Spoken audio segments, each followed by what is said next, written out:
word decent doesn't apply to me.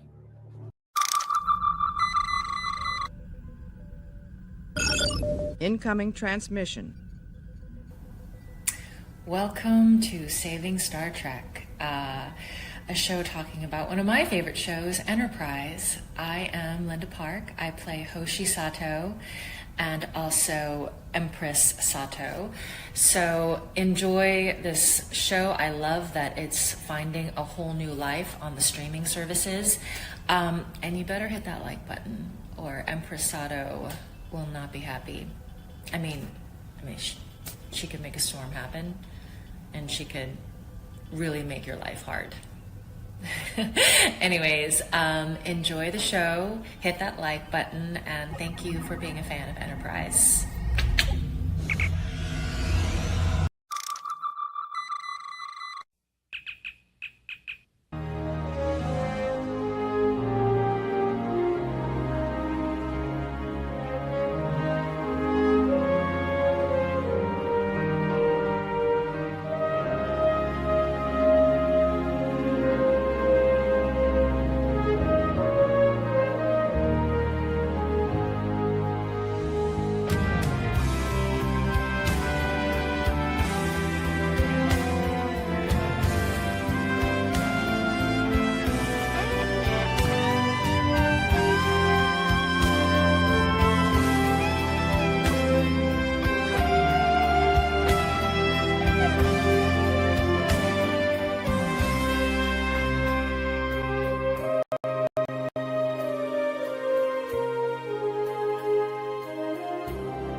You know what? Yo, everybody, it's Admiral Teague. I fired the rest of the bridge crew. They're going to be in the chat begging for their jobs back. Tonight, we have a great episode. Yo, listen up. This one's tremendous, okay? Florida man trip. This guy gets his shuttle blasted out of the sky. Total chaos. He's got to crash land on some rinky-dink moon with this alien tough guy, Zho'Kaan. Nighttime? Cool. No problem. But when dawn hits, forget about it. The sun's going to roast him like a hot dog on Coney Island. Trip's all panicked about the heat. Come on, man. You're from Florida. Ain't you used to sweating balls? Anyway, these two, they don't even speak like the same lingo. They started off like trying to whack each other, but they're like, all right, let's not die. And they're scrambling, hoping to be rescued before the sun turns them into toast. Tremendous survival story. The best. We would call it Enemy Yours. And now I'm going to relent. JT, you can have your job back. Sean, you're hired. Welcome to the show, guys. Oh, I'm so happy. Hail. Good evening. It's like that pay bump I got you. Unemployment there. Yeah, I was filling out the paperwork. I was going to apply. You know, were you going to put on your skills shows copyrighted material? Yes. You know, it's funny that skills and job applications should come up. It's not like I've been ripping somebody all week for begging for fucking money instead of getting a job. I was going to say, I thought you kicked me off the bridge crew because I coughed into the microphone. No, I mean, you can't help it. You have a Brazilian flu. Oh, yeah. It happens. And you also, wow, you survived the bout of the norovirus to come I did. Give the show to us. I think I've had the norovirus. There's no way to really tell because I think you knew because someone like absolutely had it, but like you might just think you have food poisoning that won't go away for like a week. It is crazy. Ugh. So I'm hoping I didn't have it, but you know what? Hello, Mark Harkness, Buddy Hepburn. Hello to John the Beagle Dad. Hello to Gavin Blackburn, who's flashing the Team Hoshi gang sign. Mark Harkness is here, and it looks like we got the whole crew. There's some people over on the green band watching. Hello, you have become aware of our presence. And it looks like doing actually okay on the old glue tube, and a few of you there on X. Now, what I need everybody to do, if you could help me out, is spread the word by Xing, tweeting, whatever you want to call it, off the browser, right? Let the world know I'm here. And it also lets X know that I'm here. Now, I was joking around before, but there is a menace called the Communist Belief Crowdsourcer. And he would be lower on my list of people who I think caused the bot swarm problems on this show. If one, he didn't have a history of getting of having bots himself and having them struck down by X. So he knows how to, struck down, sorry, by YouTube. So he knows how to send a swarm of useless robots your way. He did it for himself. But the other thing is, he always loudly champions it and says it's great and good. So what I always have to do is go make sure and check. So I want to apologize to the Comic Relief Crusader and thank the 300 concurrents that YouTube confirms I had last night. Now, this is partially supported by the 90 likes. So as best as I can figure, this is what happened. We got blasted with the attack beam a couple of times, and what happens is it threw us onto page one, or like drove us up the feed. So people were just like literally millions of people are watching Admiralty, and like our view counts like whatever in the hundreds, but it wasn't the same even number. It was like a ragged number that was somewhat higher. So either we're starting to draw 40, 50 people at random sometimes on weekdays, which happens. That was my original time. There's an audience there, or we just had 300 people at some point. What they said is a lot of times, if your show is radio-like, you'll have 300 concurrents, but you'll only get credit for a certain amount of views. So I want to apologize to the Comic Relief Crusader for bothering to waste my time on you. You probably were up to something, and you deserve whatever I said about you, but apparently I should just really be thanking the 300 concurrents. And hey, those 85 likes, they do say something. So who knows what's going on? YouTube is a crazy mess. We got a lot of people here right now, and that story that I just told you about being a YouTuber might be more interesting than Enemy Yours, as I call tonight's episode. Yeah. Oh my God! Did I cover it with that New York Minute talk off? I mean, that's basically the story. It's like we're gonna roast to death. And it was funny when I told you, like, what, Wednesday this week, I think, is when I watched it, and I don't know if both of you had watched it for prep yet at that point. I haven't. I haven't watched it even for prep. No. And I was like, yeah, this one's kind of not a winner to watch this week. And you're like, wait, what's up? I'm like, oh, you remember the other 50 times in Star Trek they've done this story already? And you're like, no, what? Yeah. And I'm like, yeah, you will when you go watch it. You'll remember all the better episodes than this one. During this conversation that I'm having with him, the episode starts coming back to me because it's not bad, but it's forgettable. And I had only watched it like 7 days earlier. What happened was I watched that week's episode of like whatever I was watching on Paramount, and then Enterprise just started. So I watched this episode, and then I watched the last episode rather, and then I watched this one. And yeah, this one, we've seen this done before. We've seen it done better. To be fair, we've seen it done worse. There's a Voyager attempt at this episode that's pretty fucking bad. But we've seen it done better. It's basically, if you've seen the movie Enemy Mine, that's almost exactly the same plot. Except in this one, we've compressed it down to a day. I guess Darmok is the high point of this one. You'll be familiar with it. Yeah. Well, Darmok is the high point of this attempt at a plot, and you have to ask yourself, did they have the Buck Rogers writers on this one, JT? Because remember that weird planet when Buck Rogers' show doesn't work out, and he ends up going on his own little enterprise, and it's Buck Rogers' Star Trek. Yes. Do you remember the planet he goes on where he wears the bling tracksuit that's made of like Mylar, and if you step into the sun, it's just way too fucking hot. Yes, that's operating on this stupid planet. It goes up to, I don't know why they switch back to Fahrenheit. It's almost like they know their audience. They say it's 170 degrees during the day. Oh, I took that as Celsius. But I just know that 170 in any measurement is going to be too hot. Unless you're talking Kelvin, but what about when she said it's 20, when it's 20, about 20? Oh, he says it's not that bad, but 20 is like 73 degrees, right? Thereabouts, yeah. Snowbillies, help us with your commie math. I don't know what to say. You know what? This episode, like we said, it could be a lot better. Before we dive into it, I guess one thing we will say is it's coming back.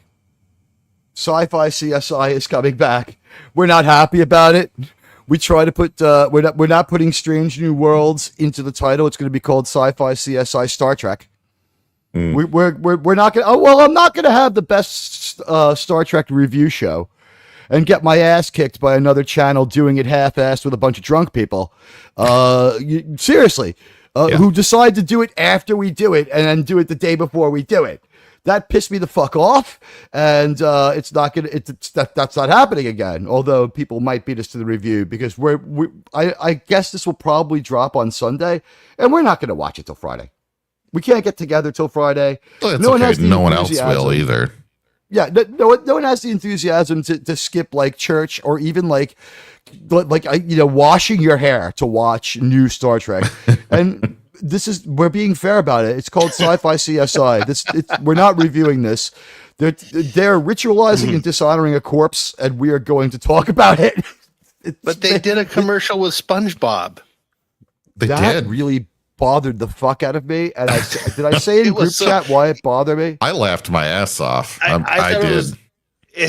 Well, the only thing I thought was funny when the SpongeBob was better written, it's like out of his butt. Like the thrust came out of his butthole, but. You could tell that the cast was not into what they. Yeah, you could tell the cast did not want to do that.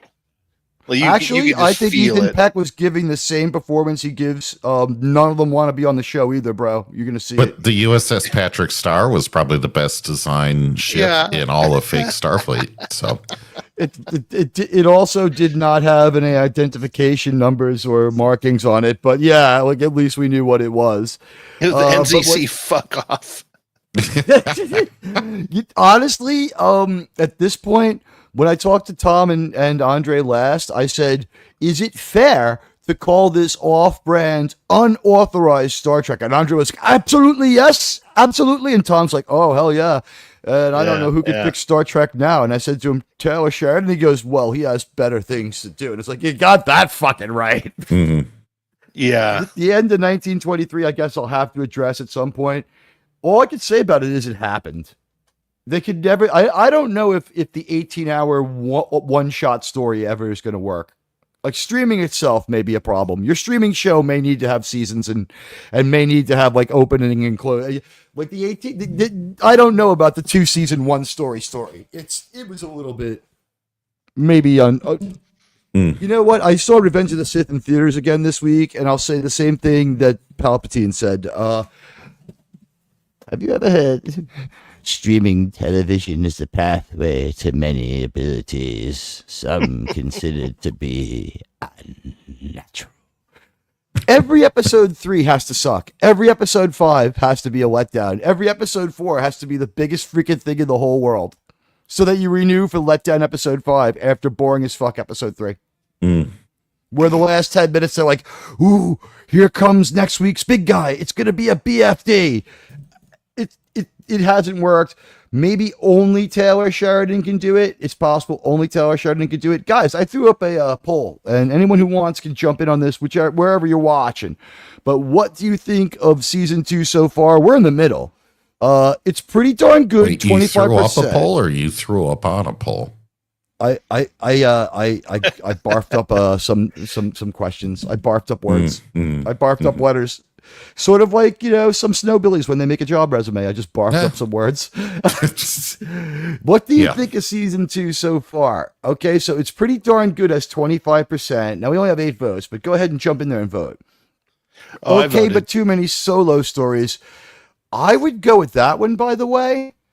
Or the other one, which has got 50%. I think that those 4 people who feel that it's mid and sort of directionless, like they're kind of maybe 2, like 1 and 2 wrapped together equals, answer 3, right? Because sometimes it's good.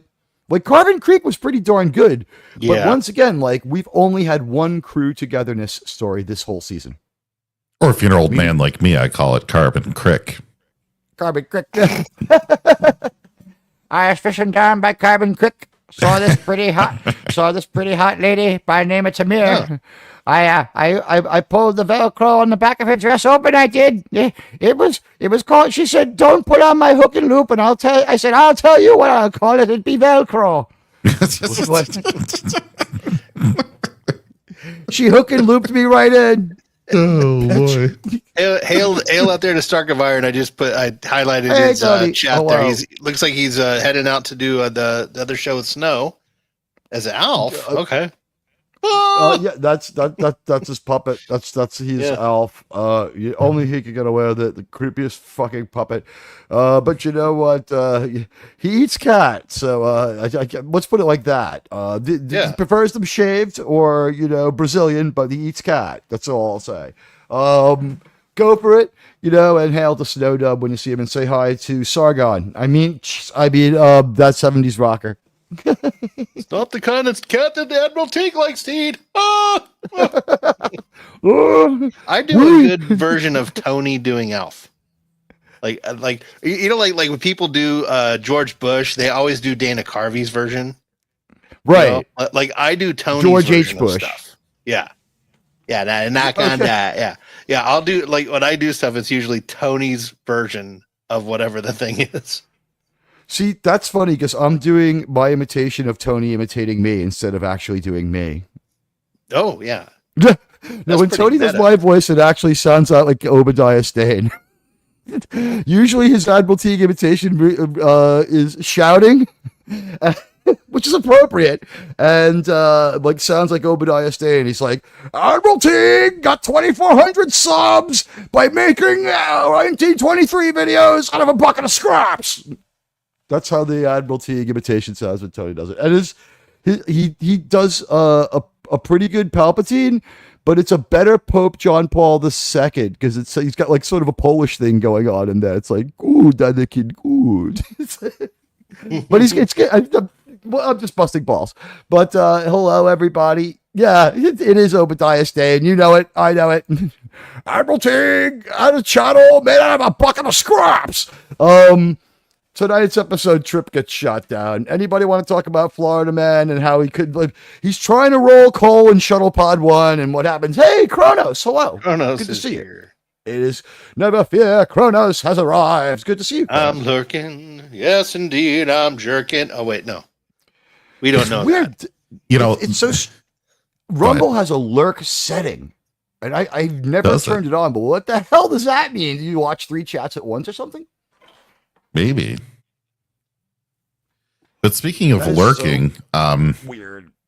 Trip goes off by himself and gets shot at by another ship that was lurking. And we all get to lurk and watch and see if there's a plot that actually pops up that wasn't written by a middle schooler. And you come to find out, no, in fact, this you've seen this episode many, many, many times. This enemy isn't yours. He's mine.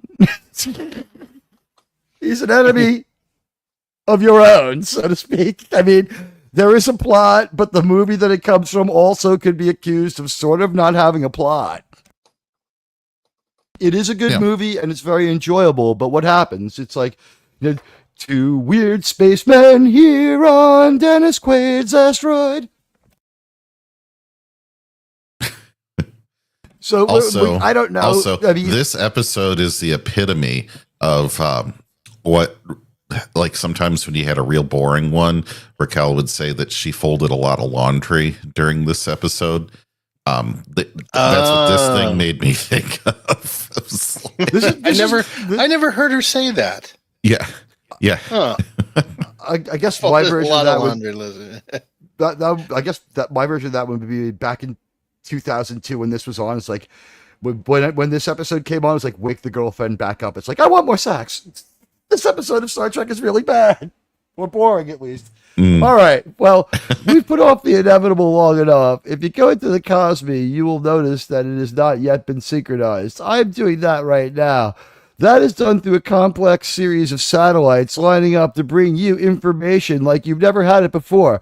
All these things in Beyond 2000. Remember that show? All right. So anyway, I remember the subtitles. Conan O'Brien thing in the year 2000. It was always really mundane. Yeah. In the year 2000. In the year 2000, dogs will stick their heads out the windows of cars. It's like undeniably true, but like what the? All right, and I like that even toward the end of him doing the show in like 2010, they were still doing the year 2000. They would bring it back every once in a great while. They really would. Mm-hmm. Yeah, it was hilarious. Don't forget to put on the American writings in the bottom of that video. Oh no, I have the the oppressive British subtitles on. Mm-hmm. And you know what? For a tiny little island that's about to become smaller, I understand Scotland is leaving England, and that's going to involve a big canal. And right now, I'm going to say they're about to have so much more beach on that border. And aren't there some people whose houses are in England and whose backyards are in Scotland? Probably. Where do they vote? Could you imagine if, like, we have that episode of The Next Generation is finally allowed to be shown in Ireland? They're like, it's the pan-European flag showing the United Ireland, or whatever Data says in Casino Royale. I don't know. Right? It would be funny if that got shown in time for, like, the real saying to be, it's a post-Brexit flag with Scotland removed and Ireland united under a co-prosperity sphere because they still use the euro. It's things in Europe are so weird, but it's still the number 2 market for Star Trek. So with that on our minds, let's check out a lot of underwear model Trip wearing the underwear that he modeled again on TV in this great episode for us to analyze. It's 43 minutes and 17 seconds of dubious Star Trek. Not quite Voyager bad, not quite Deep Space Nine good. It's somewhere in the middle. It's season 2 TNG kind of stuff. And 3, 2, 1, and action. Speaking of which, I would say, what the hell's going on? This should just begin. Here we go. Hey, Theta Zord. Hey, Theta Zord. Theta good to see you. Sorry, it's not Theta Zord. It's Theta of the Grid. So this dude, first 10 seconds, already this episode does not like me. You in the military or in this space unit would never, ever go anywhere by yourself. You would have at least 2 people there. Well, Geordi went by himself in. Look how that worked out for him. In that similar episode. Worf too. Worf, Troy, Geordi. Yeah. And every time something bad happens when you go by yourself somewhere. Yeah. And then there's that weird TNG episode where we see the only time ever we see the back of a runabout because the whole episode takes place on a fucking runabout. Yeah. It's the only time they ever have one. And like the Deep Space Nine people provided it, and they're like, we need like these scenes for the back, and they're like, we don't have a back for the runabouts. So they just put a conference table in there, and it was like an Enterprise set, and they're like, okay. Yeah. It's May weather, not May day. Why is he calling for some? Why is he yelling commie propaganda? Does he think this is new Star Trek? Yeah. And I'm jettisoning the missiles and weapons. Why would Troy ever go on a shuttle by herself? What if she needed to change the tire? Oh. Oh. A sexist would say. By the way, did you see as the shuttlecraft was crashing on the back the bumper stickers, Space MAGA and From My Cold Dead Fingers on the back of Trip's shuttle pod? He is from Florida, folks. The come and take it bumper sticker. Come take it. Yeah. And he had the Terra Prime painted on the roof, but we couldn't see that. On the Colonel Green. It's our first time seeing it since Detained. We love the Colonel Green. Who's out there? I looked for a model kit of the shuttle pod, and I was going to make it the Colonel Green. The shuttle pod Lee. Shuttle pod. What we have to do is we'll get Krimlon to 3D print one. Yeah. But have him add like tons of weaponry, like all the weapons that would be on like an attack helicopter, like a Hind attack helicopter.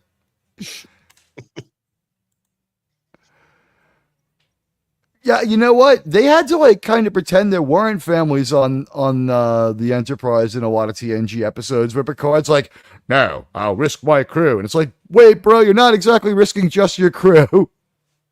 Yeah, there's a bunch of kids and rare animals like that are endangered. Like, remember, there's one they had like it was like the last animal of its species, and they have it on a warship.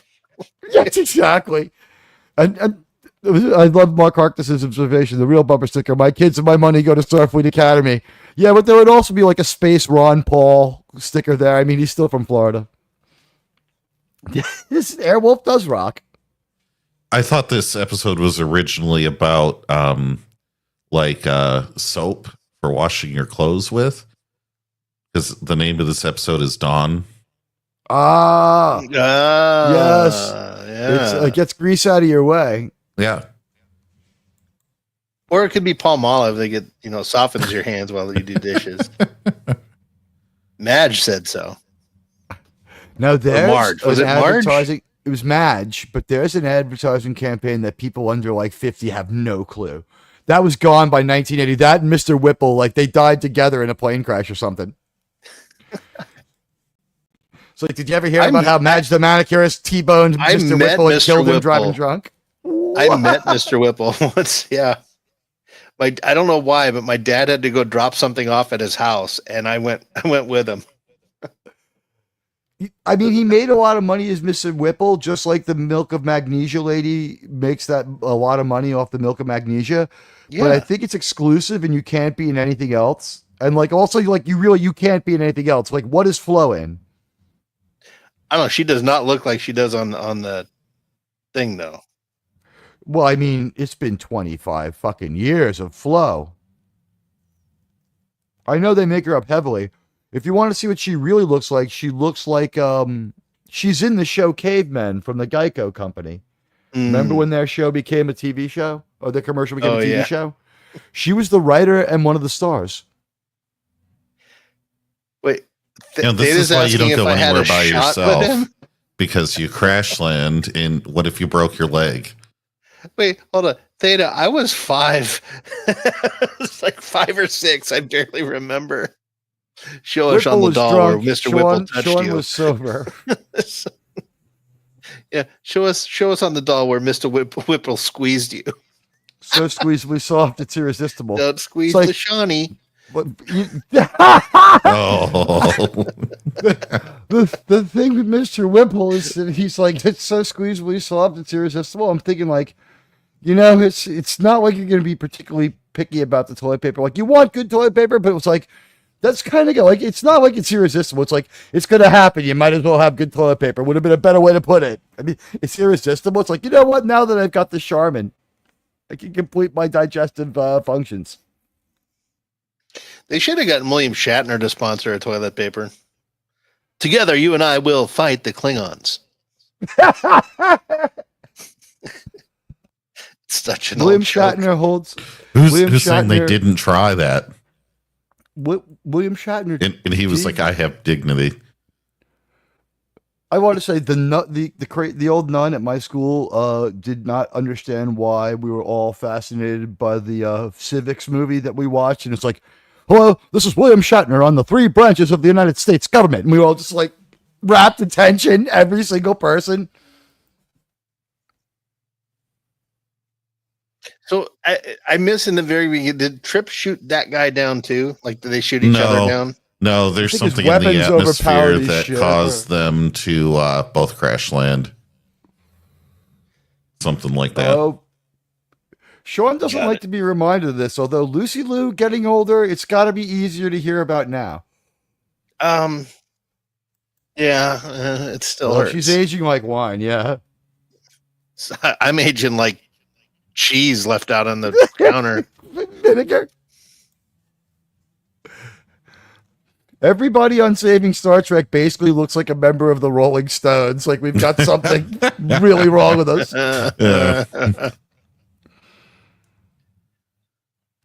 That's why I stay fat. It covers, it fills out the wrinkles that are forming. Oh yeah, Puffs out the wrinkles. You're too young to have wrinkles. There's smile I only lines. sort of started getting like smile lines in the last like year or two. Mark Harkness, yeah. Captain Kirk's TP didn't sell. It was rough and tough and didn't take shit off of anyone. Yeah. Oh my god, these guys even look like the enemy mine aliens. Yeah, don't they? I feel like The Drac. He looks like a Drac. I feel like there's a connection in the makeup department that we should know about but don't. I feel like the reason why they were able to do this is because the makeup guy from Enemy Mine is probably the Star Trek makeup guy. Because that's not an insane thing to say if you think about it. Because that was some pretty darn good makeup, but it was only one alien. Well, they did a few. The most interesting thing about this episode is the tech on the wall behind the alien.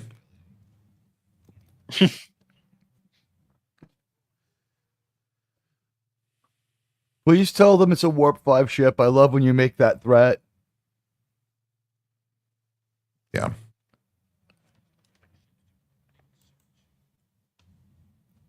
So we already know how this is going to end.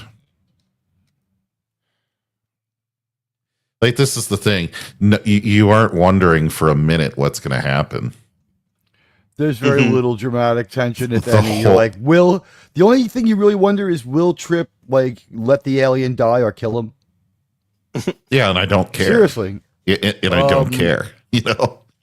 I kind of wanted him to kill the 170 alien. degrees Fahrenheit or Celsius, you couldn't have these plants, right?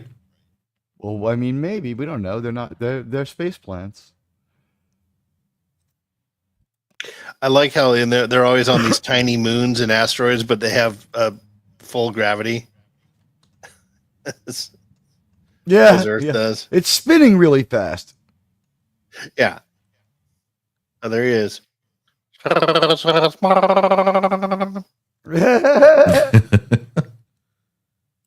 Googling the episode to see if I can find. Let's see if. Why doesn't he have a phaser? Trip? Wow. Yeah. He should. Wow, Zho'Kaan plays the grandpa in Guardians of the Galaxy. He's in Guardians 3 as grandpa. He's in Blade Runner Black Lotus. Who cares? A lot of Law and Order. Why is the Universal Translator not a standard piece of equipment? Right. Wouldn't it have been better to have it been broken in the crash? Right? I've got it, but it's broke. Yeah. That is a really nice propane fireplace. Now, remember, the secret to propane is that you want to keep your... The great thing about this grill is it's got a hell of a rack, and it really smokes your meat. Well, the most important thing on a shuttlecraft is a good butane regulator. I gotta say, the only time that they were ever able to put a hostile work environment on TV in a way that was like fun and understandable is in that one episode with Ben Stiller. That's what she said. When the office becomes impossible to work at because of all the backbiting and fucking nasty jokes going on. What the? He should have done a better nursery rhyme. Little boy There Blue. once was a man from Nantucket. No, he could have done the Andrew Dice Clay ones. Little boy Blue. He needed the money. Yeah, I would have just been like, why did he drop it? Why didn't he? I think my monologue would have been like, Americans love a winner and cannot stand a loser. Something a little more intimidating, you know? I don't understand why he didn't just grab and go. It's not a panty raid. Park. That gun sucks. That fight was so poorly coordinated at the beginning of it. I've seen Kirk fight better. How does he know how the weapon even works? I'd be pistol whipping this motherfucker. How about you? He did fire on him. They tried to write Trip's character too much like Scotty, says John the Beagle Dad. Hello, Theta off the grid. Oh, that is Thetazoid. Get it. Yes, I understand. Oh, he tripped him. Get it. Get it. Trip was tripped. Lizard boy here got tripped up. I've totally forgot even that these are actual Dracs.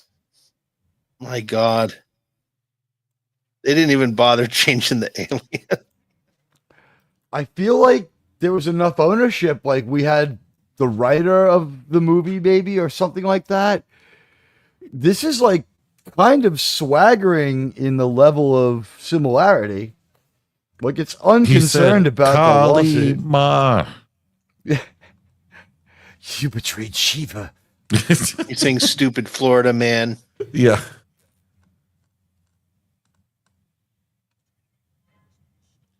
See, the key for this alien to start understanding English is to start shouting, talking really loud and slow. Then he'll understand what you're saying.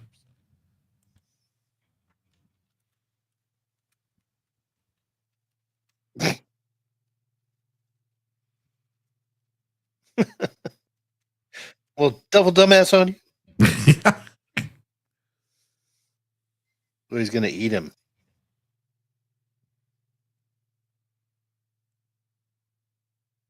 All right, so Michael Westmore does all of the modern Trek from TNG on creature design. Dump his name into IMDb and see what we can find out, shall we? Because remember, Enemy Mine comes out in a year where there is no Trek. He needs something to do. He's got a house to pay for.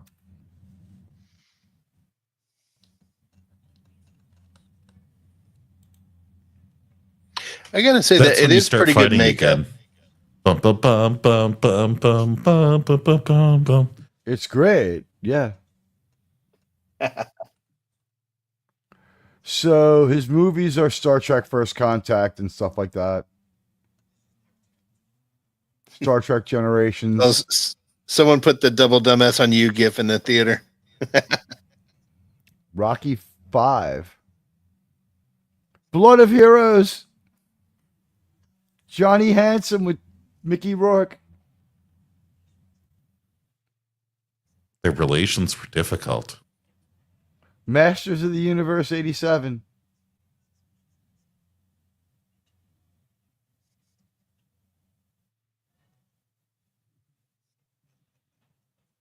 Mask. He did the makeup for the movie Mask.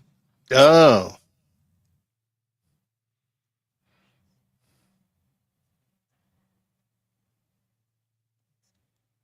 So were Falcons. Blade Runner. That's what he should have said. Yeah, so are Falcons.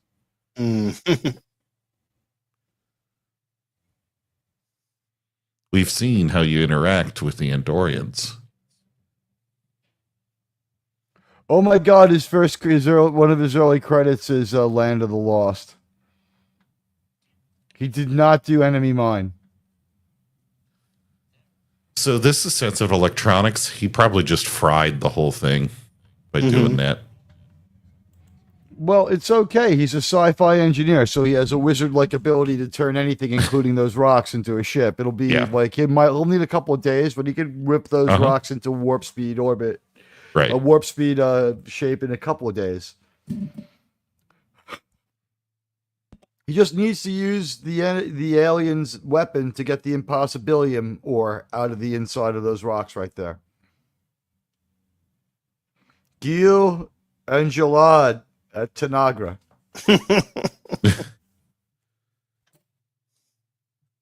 Zho'Kaan, his arms wide.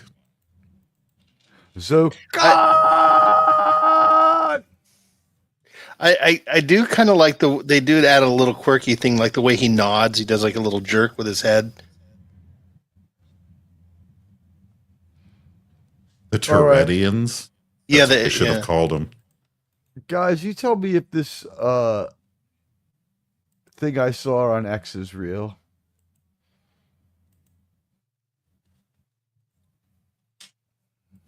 Is he gonna? I think he's gonna spit it out.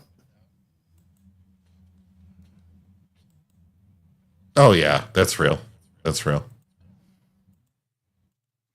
That's hilarious. We've reached that point in the world. Yes, we have. Ooh. Ooh.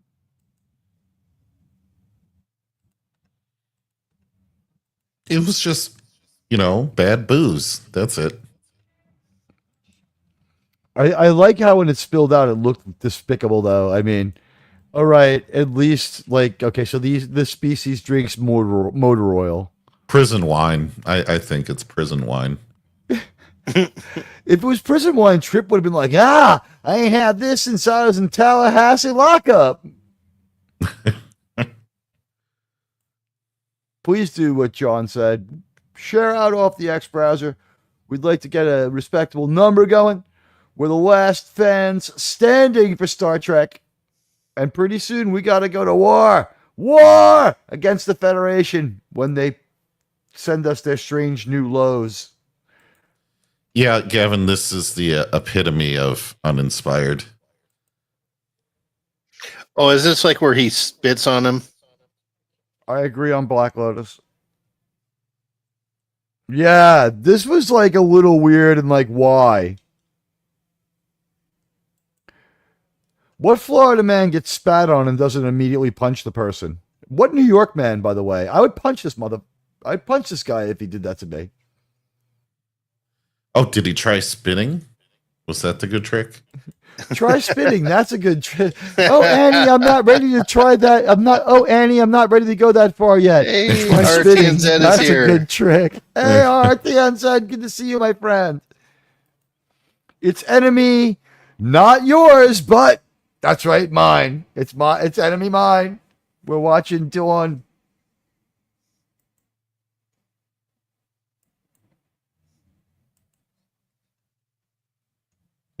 Yes, it is, Gavin.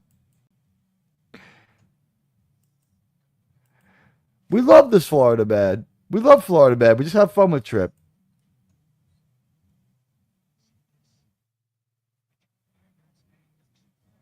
I bypassed the compressor. See, he's no Ray. Oh. Why you gotta do that? Why you gotta do that? Did you guys realize, though, that when Ray says she bypasses the compressor for the hyperdrive, that means that the second half of Empire Strikes Back never had to happen if Han was as smart as Ray, who only lived in a ship and used it to store her garbage. Thank you, John. We're all well. It's good to see you, RTNZ, our friend. They should have had Samuel Jackson play the alien. So that way Trip's like, do you understand me? Do you speak English? English, motherfucker, I speak it. Yeah. Exactly. Yeah, this is From Dusk Till Dawn.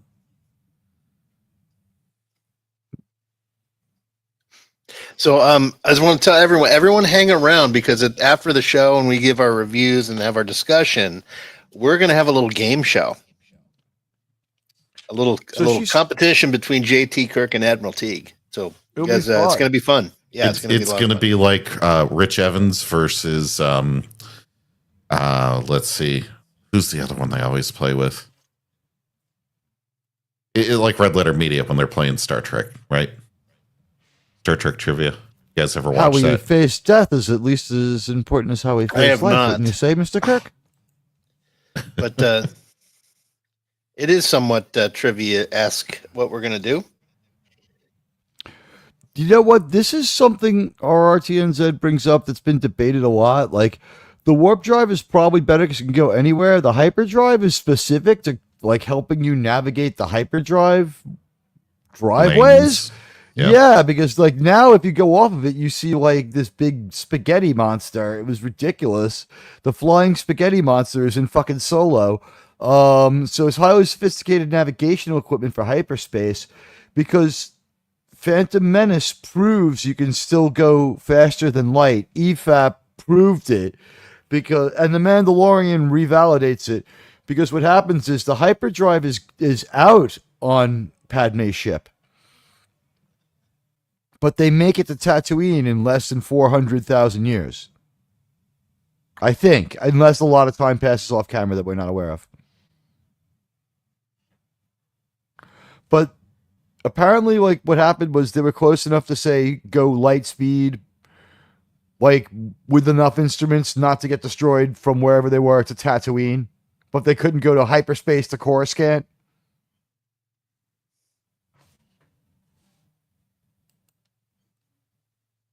And then the frog lady with in ship on the desert. Yeah. Do I want a? If the shuttle pod had M60 door guns, well, we know it has napalm missile launchers, 2 forward-firing phasers of some kind, and a turret of some kind that can destroy stuff. Because we just destroy the detention camp, and like so many Sulaban must have died. I still think we should have had an episode like that episode where Trip's at the museum for at the memorial for people who died in the Zindi War. How about he's at the memorial for the people killed in his attack on the detention center? Right? With like a crying Sulaban child like my father. It's like, shut up. You're welcome, Kronos. You go past Oot. It's good to see you. Cool. We can't wait for you to get that puppy.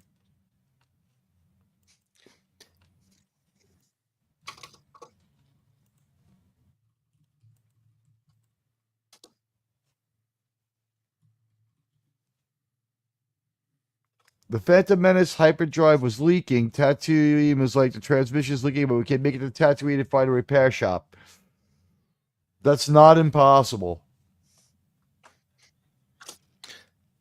If you include everyone, Disney I just put I just want to put I put a link there to Theta's channel. Everyone should go and give him a sub.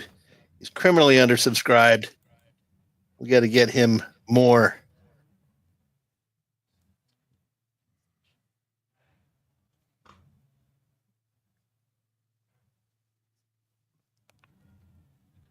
They need to have some space alien sex is what they need to do. You know what they need? They need like a mineral recovery operation on this planet that they can unite to fight against. You killed my brother Johnny. Could you imagine if Trip was just like, I understand you. I've given birth out of my forearm from bath salt. I know what your species is capable of. He'd be like, I've been pregnant before. I had a nipple on my wrist once. He's got like an R&B song, If This Were Strange New Worlds, about them working together. I would not fight Colin Trenier. Or Connor Trenier. I would not fight Connor Trenier. His arms are pretty big, although I don't know. He could use a little more upper body work on the chest. He's in good shape. Like he still looks good. Like when I see the he looks like he played baseball right here, doesn't he? He looks like he can play like third base. He's built for like third he has base. a baseball physique. Mm-hmm. Yeah. Not a football player, not a long distance runner. He looks like a baseball player. So what would Prideweather be, like a swimmer? You know, because he gets to shave all his hair off and be real smooth. Weightlifter, some kind of sport you do it yourself. The way you look in the mirror a lot, like weightlifting. It's like, I'm just into making sure I have correct form. It's like, yeah, sure, Prideweather. I don't go to the weightlifting and bodybuilding meetups to admire the other men. I go because it's my craft. Yeah, sure, Prideweather.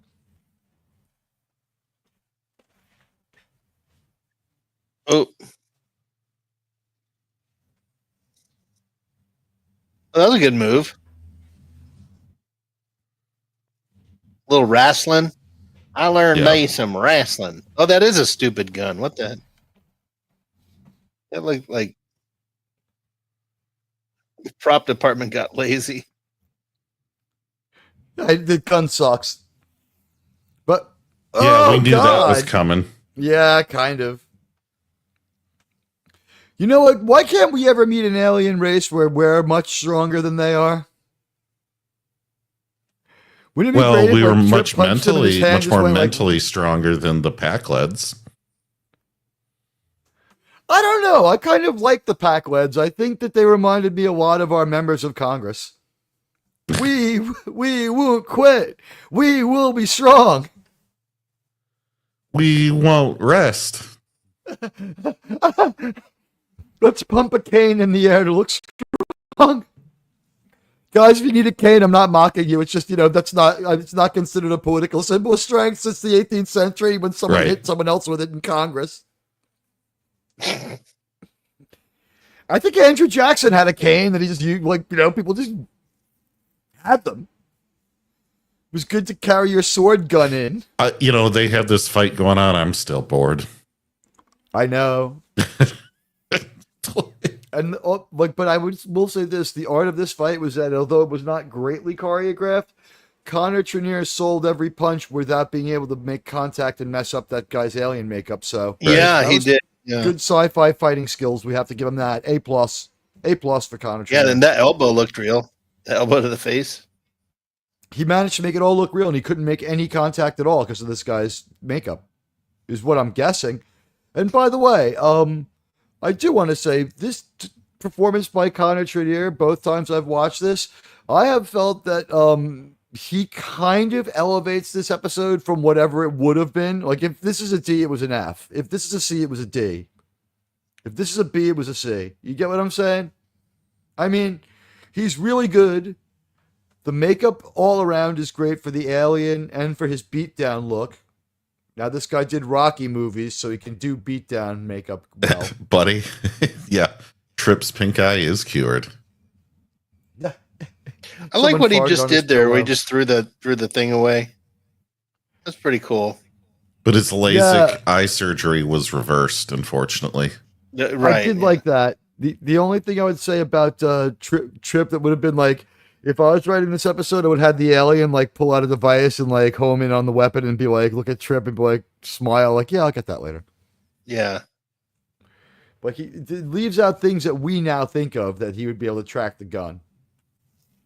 Yeah, I'm watching it. There's some good stuff in this episode. It's not everyone's performance is good. Yeah. Like, that was all. Yeah, it's like all we need you to do is walk over to Hoshi and look concerned. But man, he did the fuck out of that direction, didn't he? Mm-hmm. Was he actually sitting in his chair, or was he just standing in front of it like always? There is a funny part here with this little tuft of plant. I think that's absolutely hilarious. That it can exist coming there? Up in about a minute. Well, it's like the Mycenaean fire plant of Mycenae 6, which exists in the fiery plain of its southern continent, JT. I took my Starfleet training there for survival training. You probably aren't familiar, but they're edible. They'll give you heartburn. Oh. Yeah, they cook themselves. They're great.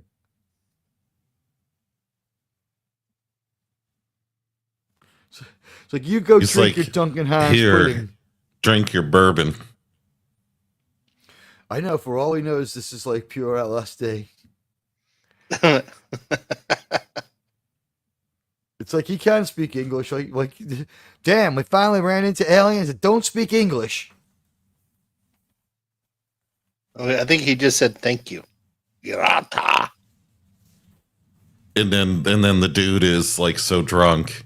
His way of getting out of the sun is to just curl up behind this tiny plant. the thing they bought at Hobby Lobby. Yeah, I laughed like a when broom. I saw that. I was like, this is funny. They chopped off a broom and stuck it in the ground. Kind of looks like that, doesn't it? Yeah, it looks like one of those decorative brooms. It smells like cinnamon. The Halloween broom that's supposed to be for like a ragdoll witch rides on it. Yeah.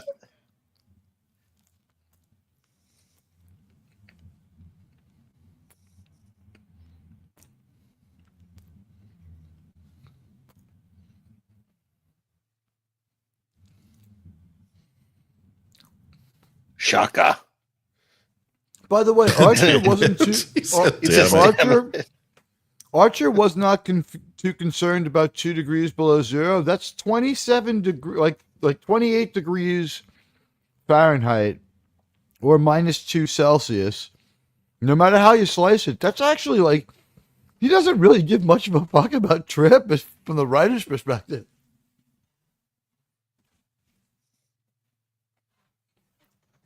So it'll be a bit below the freezing point of water. It's like, oh, that's fine.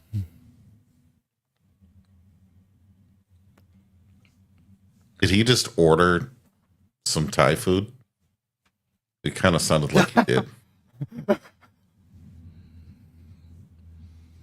What he needs to do is find a couple of more plants. Yeah, it sounded like Hey, Radioactive is here. Hey, Radioactive. Hi, Radioactive. It's good to see you. We're watching one of the less inspired episodes of Enterprise, or a brilliant 1-hour compression of the movie Enemy Mine, depending upon how you want to look at it.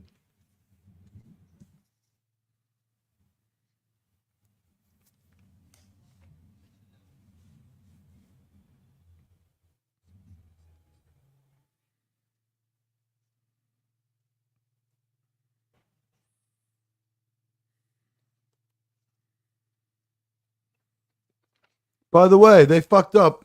The Arconians are mentioned a million times in TNG.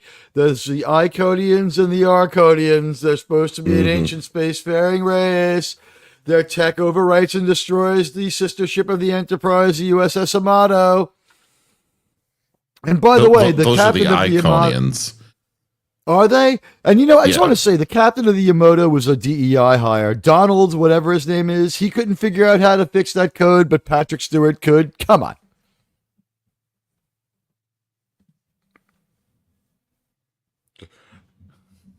Why?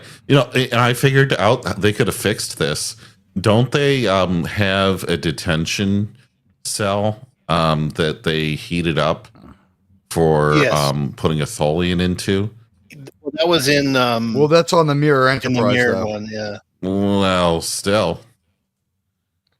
Yeah, they could rig up a thing. Use environmental controls, get some space heaters. Yeah. Imagine this: they beam him up, or you could put him in the catwalk, or you could just beam him up and have like a disco ball and pink flashing lights and Mr. Prideweather just dancing in a black leather outfit and just be playing like old school disco, and it'll get hot really fast because he's gonna have a hot old time. I mean, but like flame weather. I mean, Mr. Prideweather.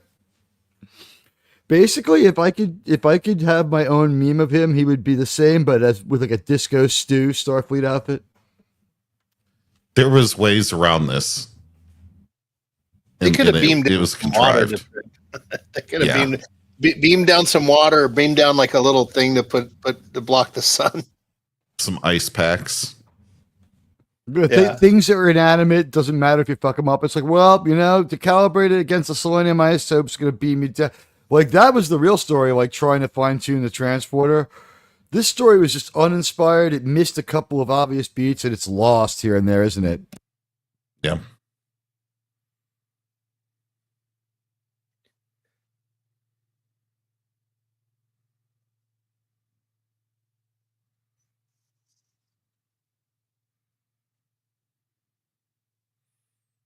He's pouring water on the drunk alien. Cool him off, maybe. Because it would still act like sweat, like the physics of the water evaporating. Yes, John the Beagle Dad, we did just have an episode just like this that was also copied from TOS. Except they were on a jungle planet. And I don't think Trip is going to score with this alien like he did the last time. This could be the first alien that Trip doesn't have sex with.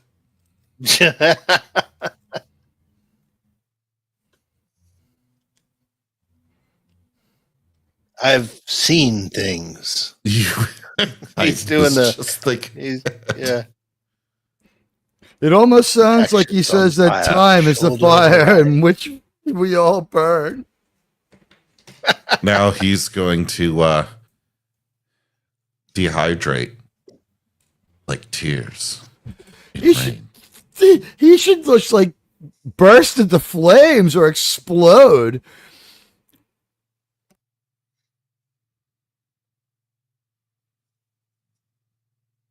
Oh. I even boned her, yeah. Oh, and I even got pregnant once. Yeah, his nipple. I had a nipple on my wrist. That was a good episode.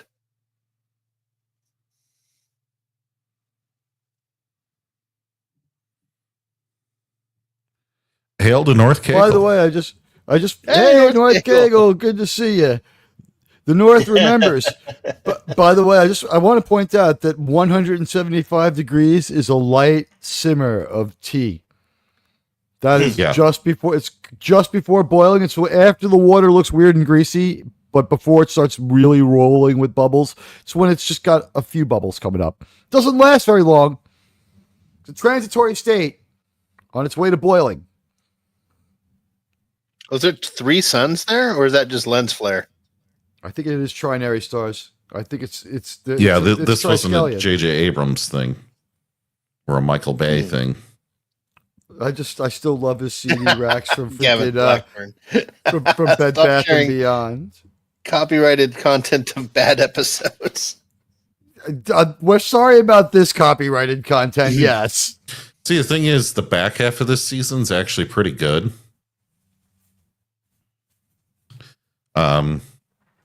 I feel like we're going to lose a lot of people and that we're going to lose a lot of cohesion, because I think what happens is there's going to be some sports things happening. Like we're going to see a big gap between air dates, and it'll probably happen in the middle of like a multi-arc story too. You know what I mean? Like a multi-episode story. Is this Admiral Forrest yet again, or did they finally hire someone else? Someone had to fucking say it. Yeah.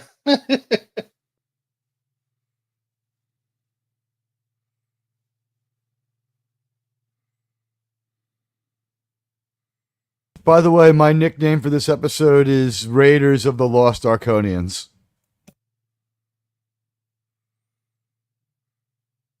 So apparently the humans just weren't assholes and beat the Vulcans in diplomatic ability.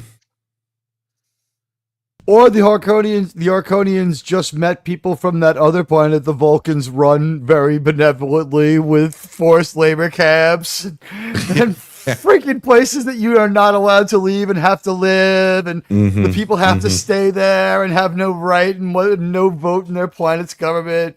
Maybe they just heard about that fucking planet.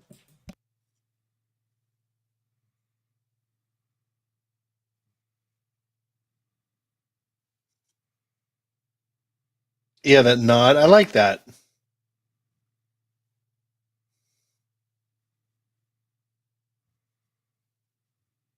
Tastes like chicken. He's like, bitch, get me my booze.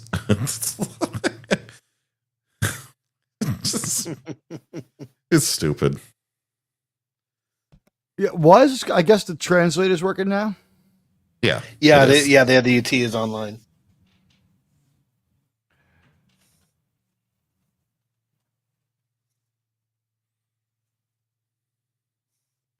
RTNZ hail. It is derivative. I was going to say I like things that are not derivative, but that would be sounding a little cute, so I won't say that.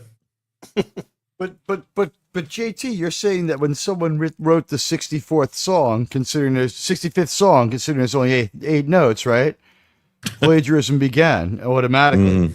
Like you could do it the right way. You know what I mean? It's like we've seen episodes that have worked that have been callbacks to previous episodes. This one, I want to say, like, if we had a top 5 Colin Trenier performance, this one might be it. Yeah. This might be a season high. An entire show high for him. And hello, Cremwan and Gavin and West is here and Lemon Pie has arrived and North Kegel is here. Dangerous North Kegel. Yeah, I don't know where that North by Northwest Kegel went. He showed up the other day. Was it today? No, yesterday. I have heard that there is going to be a very special chatter that we're going to be highlighting their chat. I hear they're an extremely well respected chatter, and I've heard they want to be strong. And their name's in the private chat. I don't know, Sean. Do you think that we might get a chat from that person? Because certainly, if they wanted to talk to us, that would be fine. It would be if it talked to the wrong people, right? It needs to get to the right. It's not who you know; it's what you know. It's not harassment if you don't deploy it against the people, right? I think I think that we might have found the line for humor. We'll think that one over though, and certainly we'll wait until everyone forgets what the fuck we're talking about in code. Guys, don't worry, we're planning a better show for you. We realized this episode was only okay, so we are going to the mat, as it were, to get you the most entertaining night of Star Trek conversations and stuff like that we can do. Being driven is fine as long as you do something original as well. Yes, but I've seen this episode done better elsewhere. From Hell in the Pacific to Enemy Mine. Yeah, Hell in the Pacific is when the 2 fighter pilots are on the same island, right? Yes. There's even an episode of all things Baba Black Sheep where this happens. Yeah. There is. They probably even did it in Black Sheep Squadron, too. You know what's funny? I watched Black Sheep Squadron, and it's exactly like Baba Black Sheep. Except for the racisms are cut out. No, yeah. Did you notice that the articisms are cut out of Black Sheep Squadron? They don't call them R-balls. Yeah, like there goes another noble enemy, sir. He fought hard, but he was on the wrong side. Well, was he really on the wrong side? They'll be communists soon enough, sir. Yes, we killed him before his time. I need to boo Mark Harkness. That is boo. Bad pun. I watched as a historian. I watched. First of all, isn't it an historian? An historian, yeah, but yes, which is improper usage but accepted. So an historian I watched criticize Trek admirals for not acting like admirals. Well, I basically built a character on that. No staff. In reality, Admiral Forrest's staff of Commander Woods would handle this. Archer wouldn't see Forrest for this tree. Oh. Nice. Cheers. Although, Admiral Teague, you do have a staff. You just keep firing them. I keep hiring them back. Well, yeah. I think what's funny is although this is the main show of the channel and our flagship, the most popular show for a while there, the bigger panel was the 1923 panelists were the big stars of the channel. They were the ones getting like 800 and 900 views a week. I guess my OCD keeps compelling me to make a final 1923, but I'm thinking like, I don't care about getting into the whole thing. I might just speak about how you can't stick the landing on these 2-year stories. It's just not easy to do. It's not easy to do. And by the way, Black Sheep Squadron. Go ahead. Our audience is gonna explode when we get to TOS. I think you're right. The thing is, I'll be able to make uploads for a show that's popular. This is something that our fans understand, and a lot of people who started out this journey from Quabi's channel, and there's only about a 1/3 overlap of everybody. People didn't like Enterprise. Whether they would have stayed with it with Quabi, I think they might have tended to do that because Quabi was a great personality and impresario, and they would have stayed with him.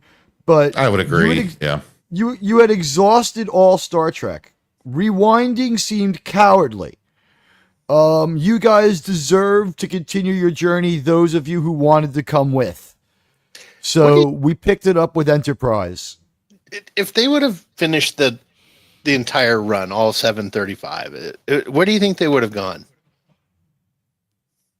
Probably back to TOS, because their format really wasn't even fully realized until I think season 3. I think UFO would have been next. They would have done a few other things before they did any other. They would have done other series. I probably would have jumped into some Twilight Zone, Outer Limit, maybe. There would have been the flirtation for like a year or two with doing other stuff before they relented and went back to Star Trek, if they did it at all. We could always DM RM Briggs and ask them what they were thinking. They were getting pretty. Well, no, they were 110 episodes away, right? They had 10 episodes of Voyager, and they had 100 episodes roughly of Enterprise. So there was no need to think about it yet. But I would point out that show would have run out of Star Trek about 3 months ago now. Mm-hmm. Well, maybe. Yeah. So, yeah, depending on. Well, schedule. they were doing 4 episodes, and what would they have done? Cut down to 2? Would that have required cutting the showtime in half? You know Mark. I mean? But Mark, don't apologize for the pun. Oh, come on. Oh no! Look, you know what? We are here. We came to make puns. I don't think it's a fulsome apology. I think he's having fun with us still. I hope. Apologies for the pun, but still, go ahead and check out Dr. Alexander Clark. Yeah. Historians are still our allies because enemies of pop culture don't like real history either. Now that is 100% true, and I think everyone knows I have a history degree. Was part of it because I was dumb and it was the easiest degree to get? I'm not very smart. I'll let there you are figure easier out the degrees rest. than a history degree. That's true. I could have gotten a degree in having bad health and not. I could have got and not having a job. I mean, could have gotten and lived in a socialist fucking snowbilly land. I have a master's degree in having kids with the wrong women. Oh, well, hey, there you go. So does my father. My father actually taught that class because he never spoke to the woman again until he had to deal with it in court. Head in his hands on LSD, from what I understand. Could you imagine what it must have been like for my birth father to have to deal with the father of the chick he had the one night stand with, where I was produced from? He was the Italian in the equation. The amount of screaming and like, how long can you yell at a Cuban War veteran before you have him go insane? Might just kill you. It's like you start yelling at him for a while, and all of a sudden, like you see his eyes have like 1,000-yard stare, and it's like, sir, in the back of his head, you just hear like the helicopter sound. It's like, fuck you. Almost everything is derivative. Star Wars and Trek certainly are, but the key is whatever they spin, they put an old idea is interesting and is well acted and presented. You know what? A good expert on how that can go right and wrong in the same show, even 1 week to the next, would be J.T. Kirk. He did Galactica, and he did Buck Rogers, and both of those shows had the same problem. Misfiring 3 weeks in a row and having a good episode. Yeah. Wait, which Galactica? The original. Redux? The original. The original. The second one was mostly good most of the time. When it was bad for one whole season. And then there's another whole season of bad sprinkled in bloated episodes where they just were wasting time or saving money. Right. Mm-hmm.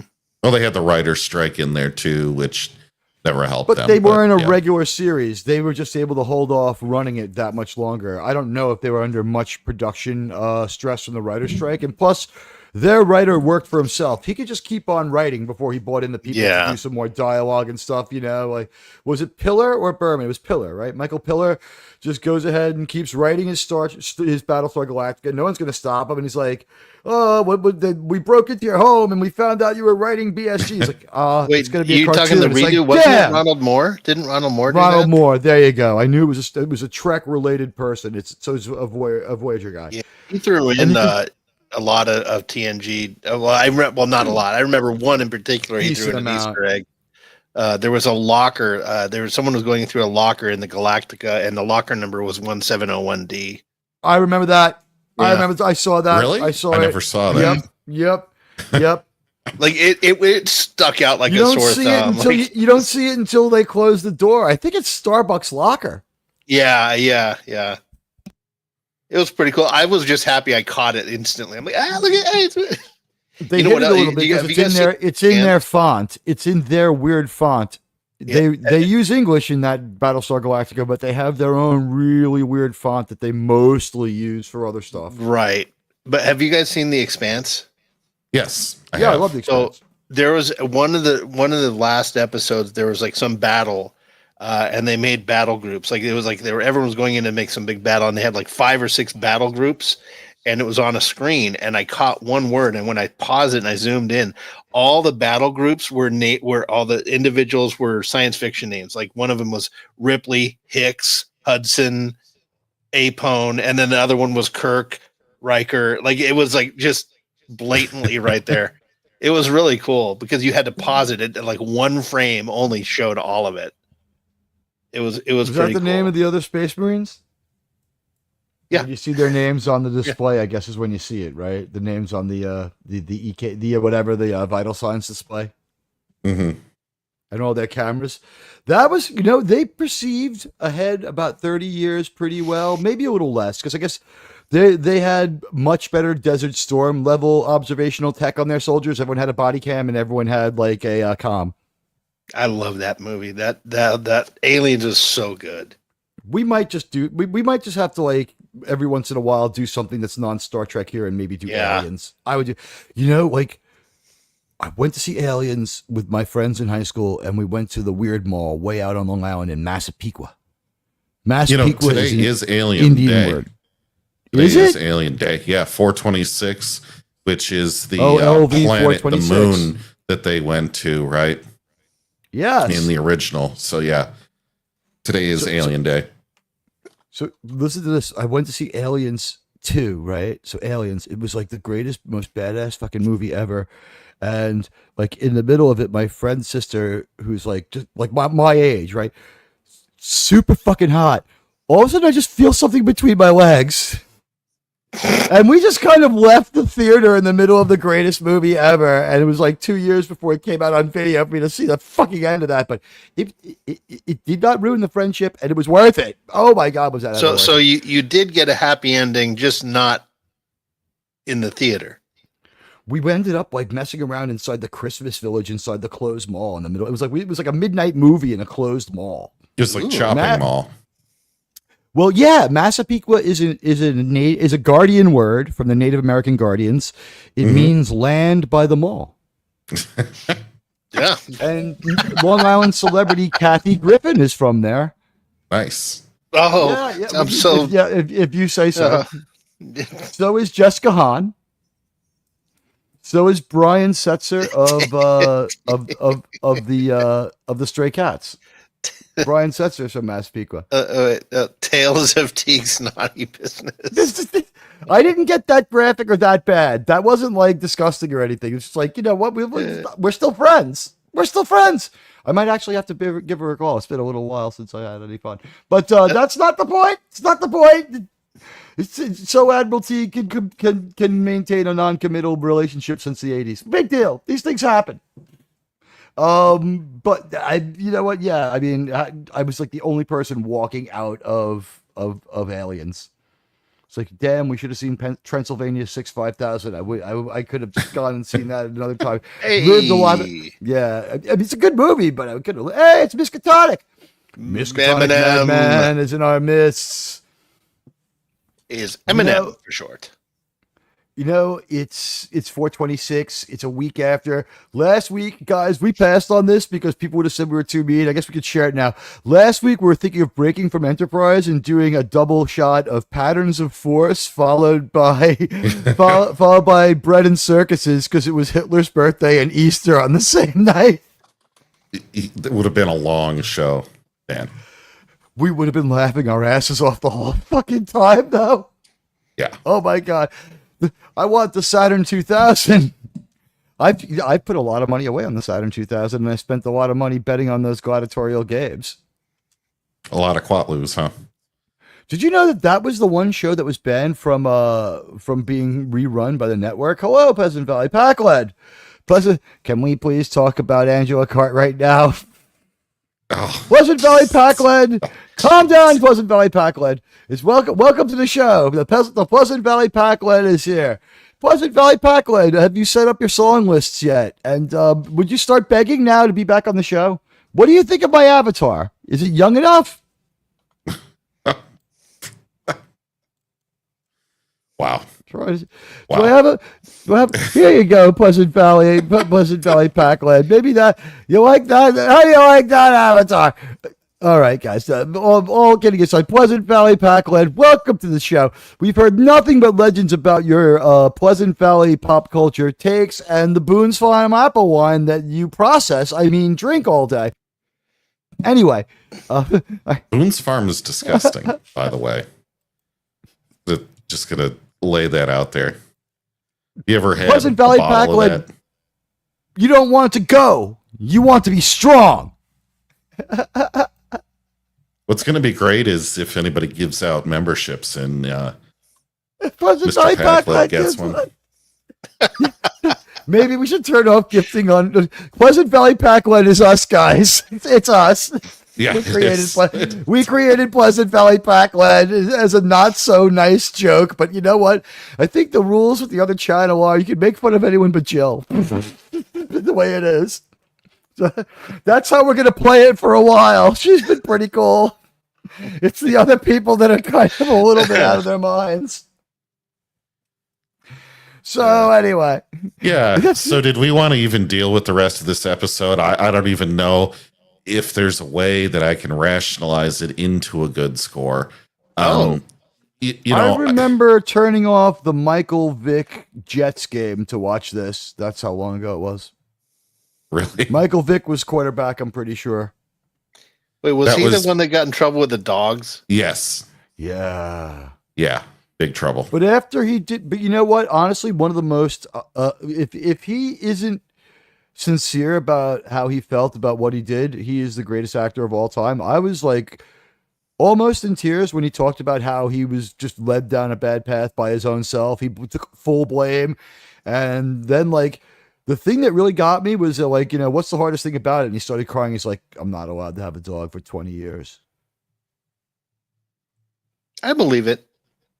He didn't deserve to have one. But the thing is, when he got out of jail and they made him a Jet, people were like, the Jets are lowlives for having this guy. And I'm like, well, the Jets are lowlives for a lot of reasons. But you know what? This man has paid his debt to society.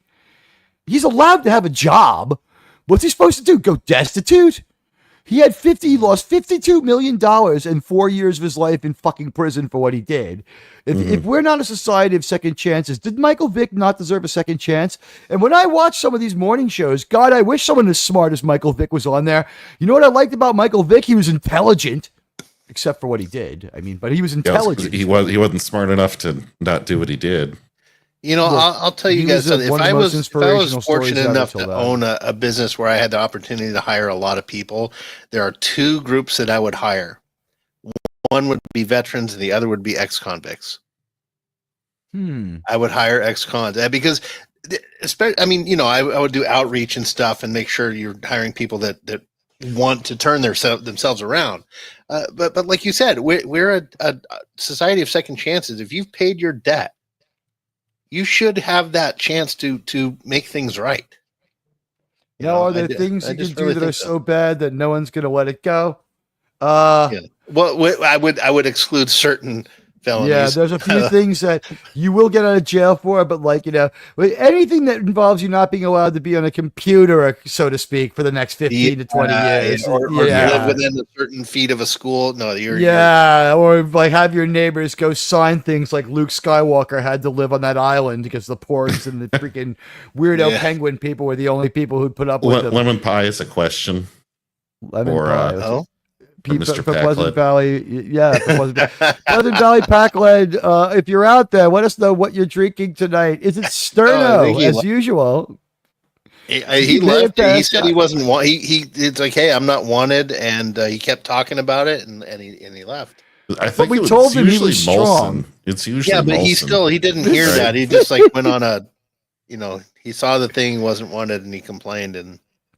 Guys, I've got Pleasant Valley Packland on the back channel. He is still going. They're giving it to me now, Lieutenant. Okay, so apparently since he last commented, he's been ranting to Lieutenant Uhura about how he hasn't been respected and he always gets interrupted. And she's been trying to calm him down. You can put him on hold, Lieutenant. Let him listen to the hold music. Well, the thing that some people don't realize, if you go on a 1 hour long monologue, eventually someone will interrupt you. Yes. Hey, the Borg invaded a planet of super intelligent dogs who were ultimately defeated. Couldn't assimilate the populace because resistance was Poodle. Oh, we love you, RTNZ. Thank you, and thank you for the super chat. It's been a great month for everybody. You've been so generous to me, and I want to thank all the members of the community too. There'll be another video coming out soon, and you guys, you know what? You have helped me, and I have put the money that you have given me into things that have raised the quality of the channel, like the channel host having a cell phone that it works and isn't turned off by the cell phone company. I super appreciated it when I only had enough money to keep my cell phone on in December because of you guys. So you guys are the best, and I thank you all. It's been a fucking great month, and you guys are the best. I want to thank you from the bottom of my heart. And you know what? One of the things we'll always do is bring you the very best Star Trek show when we can bring it to you. And you know what? This was like, I don't know about the rest of you guys, but like, when my movie show was over, I was always like, it's just about an hour. I can just be chatting with my buds and listen to the Star Trek show. And that naturally brings us to why we're here. We were already free talking Star Trek with a lot of you then. And I do think that we are lucky in a way. It's a long, tough slog to TOS where 35-40% of the way there. There's still about 60% of this show left to go. Now, some of it might start going a lot faster. And as you've seen, we've intermingled a few TOS episodes. It's not like we're never going to revisit them. When we do those, it's for special reasons. We'll revisit those in order to, and we'll do more proper reviews of them then. The review for Metamorphosis doesn't count. It wasn't really a review. That was, and hey, Sean Carter with $5. The Borg later invaded a planet of proctologists. Were they astronauts? They were ultimately defeated because resistance is fecal. Ooh. You know, the worst job I ever had was bill collector for a medical supply company, and they sold endoscopes. They sold endoscopes. And oh boy. And people were always returning them because it was spreading disease, because before they had the right kind of condoms to put over the endoscopes, the older endoscopes, which were like the size of your fist and looked like the camera eye from the movie War of the Worlds with Tom Cruise. Remember that serpentine camera that comes into William H. Macy's fucking basement? That's the kind of endoscopes we're talking about. Yeah. I was like, you know what? They say it sucks to be old. It sucked a lot more to be old when endoscopes are the size of fire hose. I think Mayweather invented those. Now. He liked them. Mayweather bought them back. He's like, I've invented the endoscope, sir. But the CAT scan machines that we have in sickbay can totally scan the body.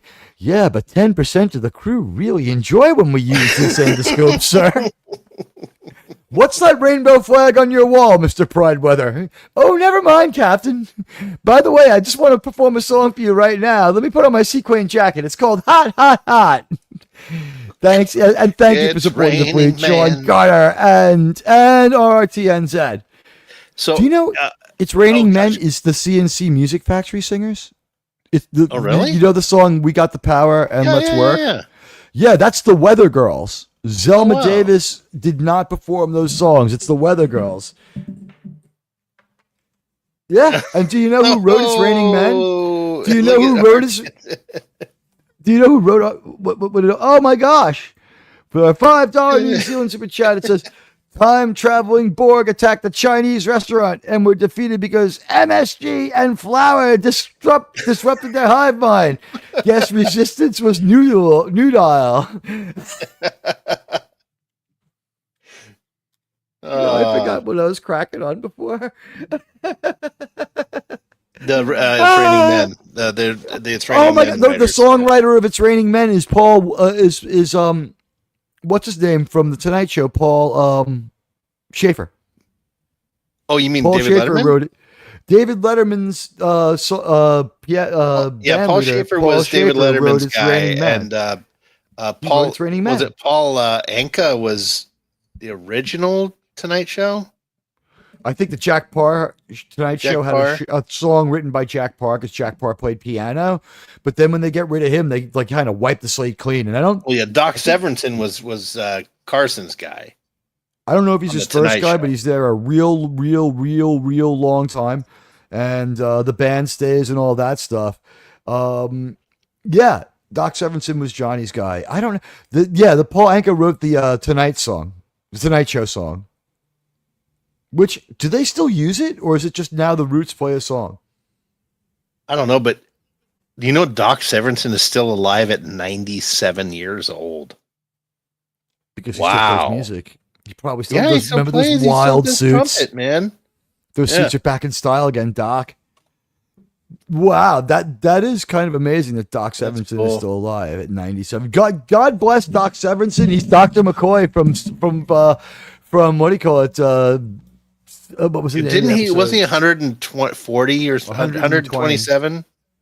120. Yeah, it was 80 years after the last movie, which in their world made him like 58 years old, I guess, in the last movie. Although it's 15 years, he should be 65, right? In the last movie, 67. Yeah, but he was. How old was he in Encounter at Farpoint? 127 years old. 125, something like that. And it's a good thing. Harkness.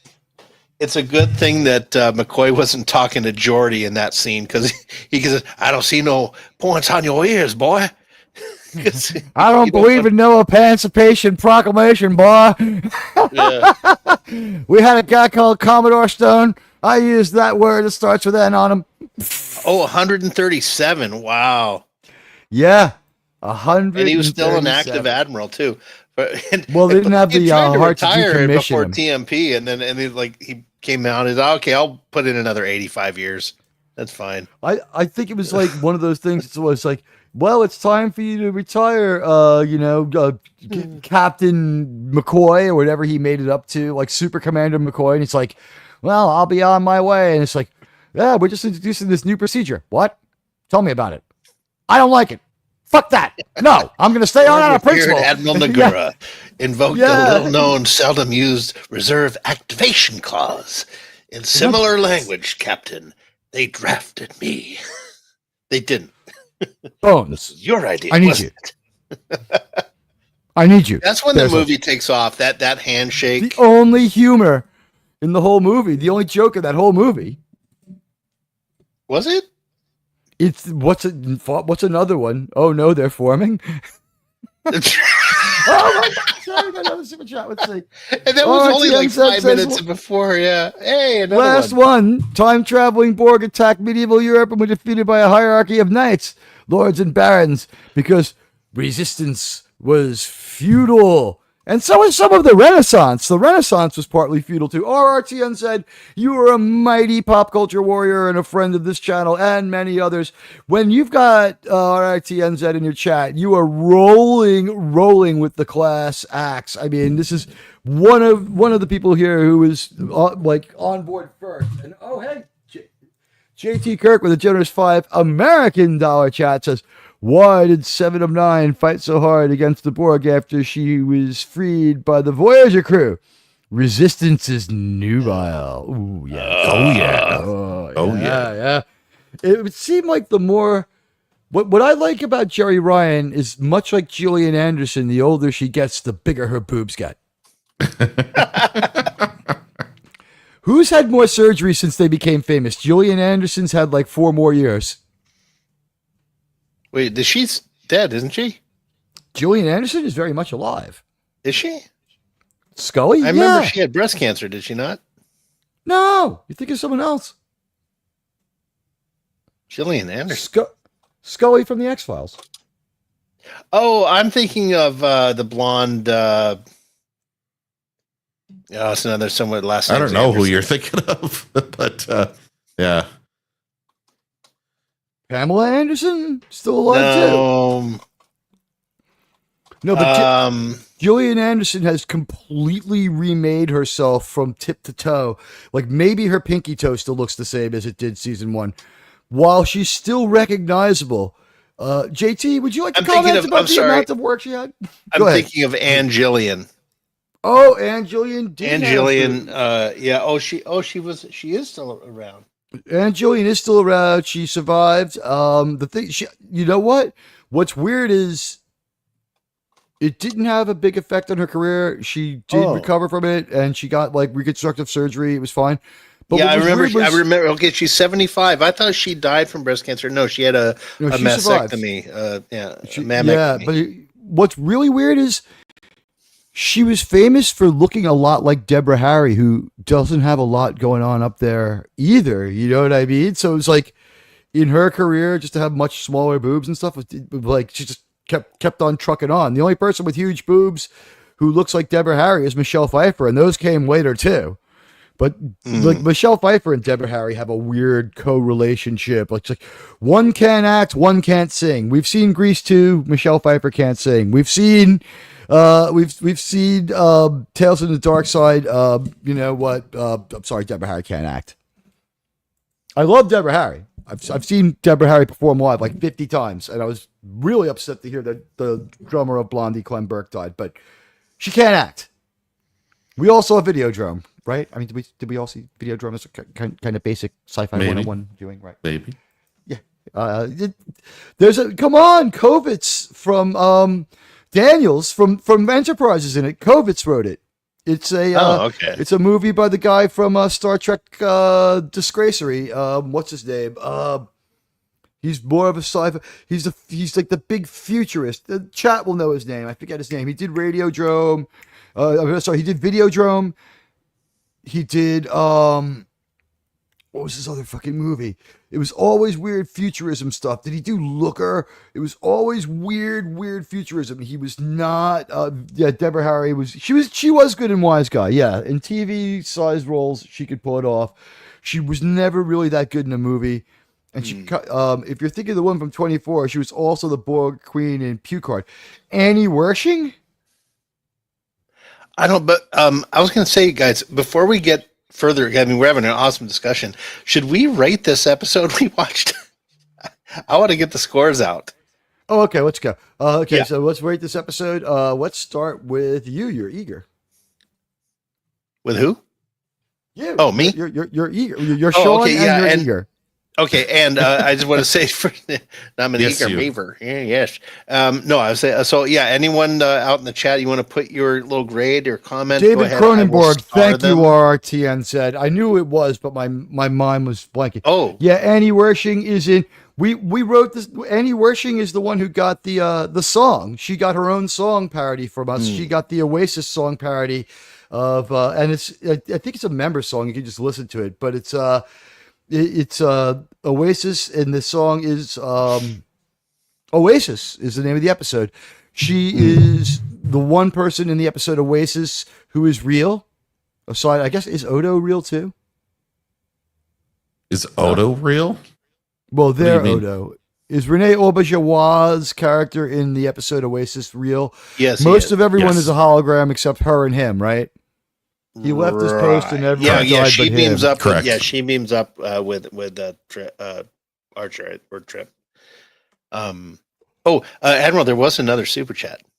Oh, was there? God, thanks, guys. You guys are the most generous. Yeah. Why did the Klingon laugh when Kirk shot him? His phaser was set to pun. Yeah, I have said this over and over again. Tell me I'm not wrong. When I go like Star Trek when Starfleet grabs me. Sorry, I'm coughing.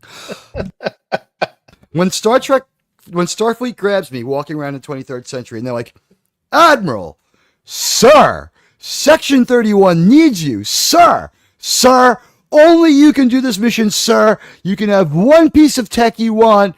That's why I always say phaser teeth.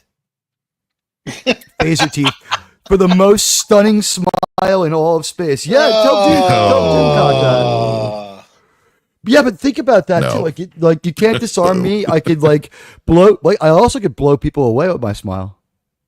Well, you could be like the alien we saw today. Just you'd shoot particle beam weapon stuff instead of vomit. And we can rewrite the Mary Tyler Moore theme to be about my phaser teeth. He can power the Galileo with his smile.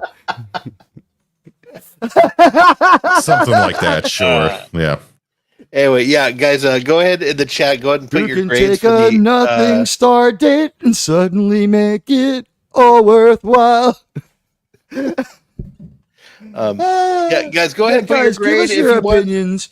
Go up to 2 comments deep. We're not smart enough to really go through, to go more. Use emojis.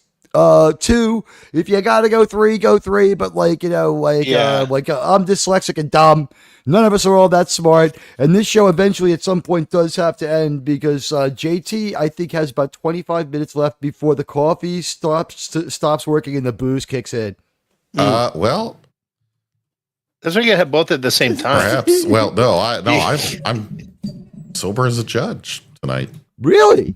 Yes. Wait, which judge? There's been some fucked up ones in the news. The ones keeping Trinde Aragua in their house, and then wonder why they get arrested. Okay, so you're not sober. It's okay. He's sober. He's just not clean of wrongdoing. Okay. Yeah. Right. Well, Admiral, you yes. As I'm pouring some whiskey, I'm going to give this episode a B+. I know it's shocking, but raising considerably from what your pre-episode comments. Well, the thing is, I hadn't watched this one, and so I didn't do a pre-watch, and I watched it, tonight with everyone else. Yes, it's a trope. Yes, we've seen the story a bunch of times, but they did it made a couple twists. They made some changes. We see the best of Star Trek in this episode. I really do think that. We see exploration, we see friendship, we see loyalty, we do see the chain of command, we see exploration, willingness to look at other cultures. What swung me was the scene when Trip threw the phaser into the mountains.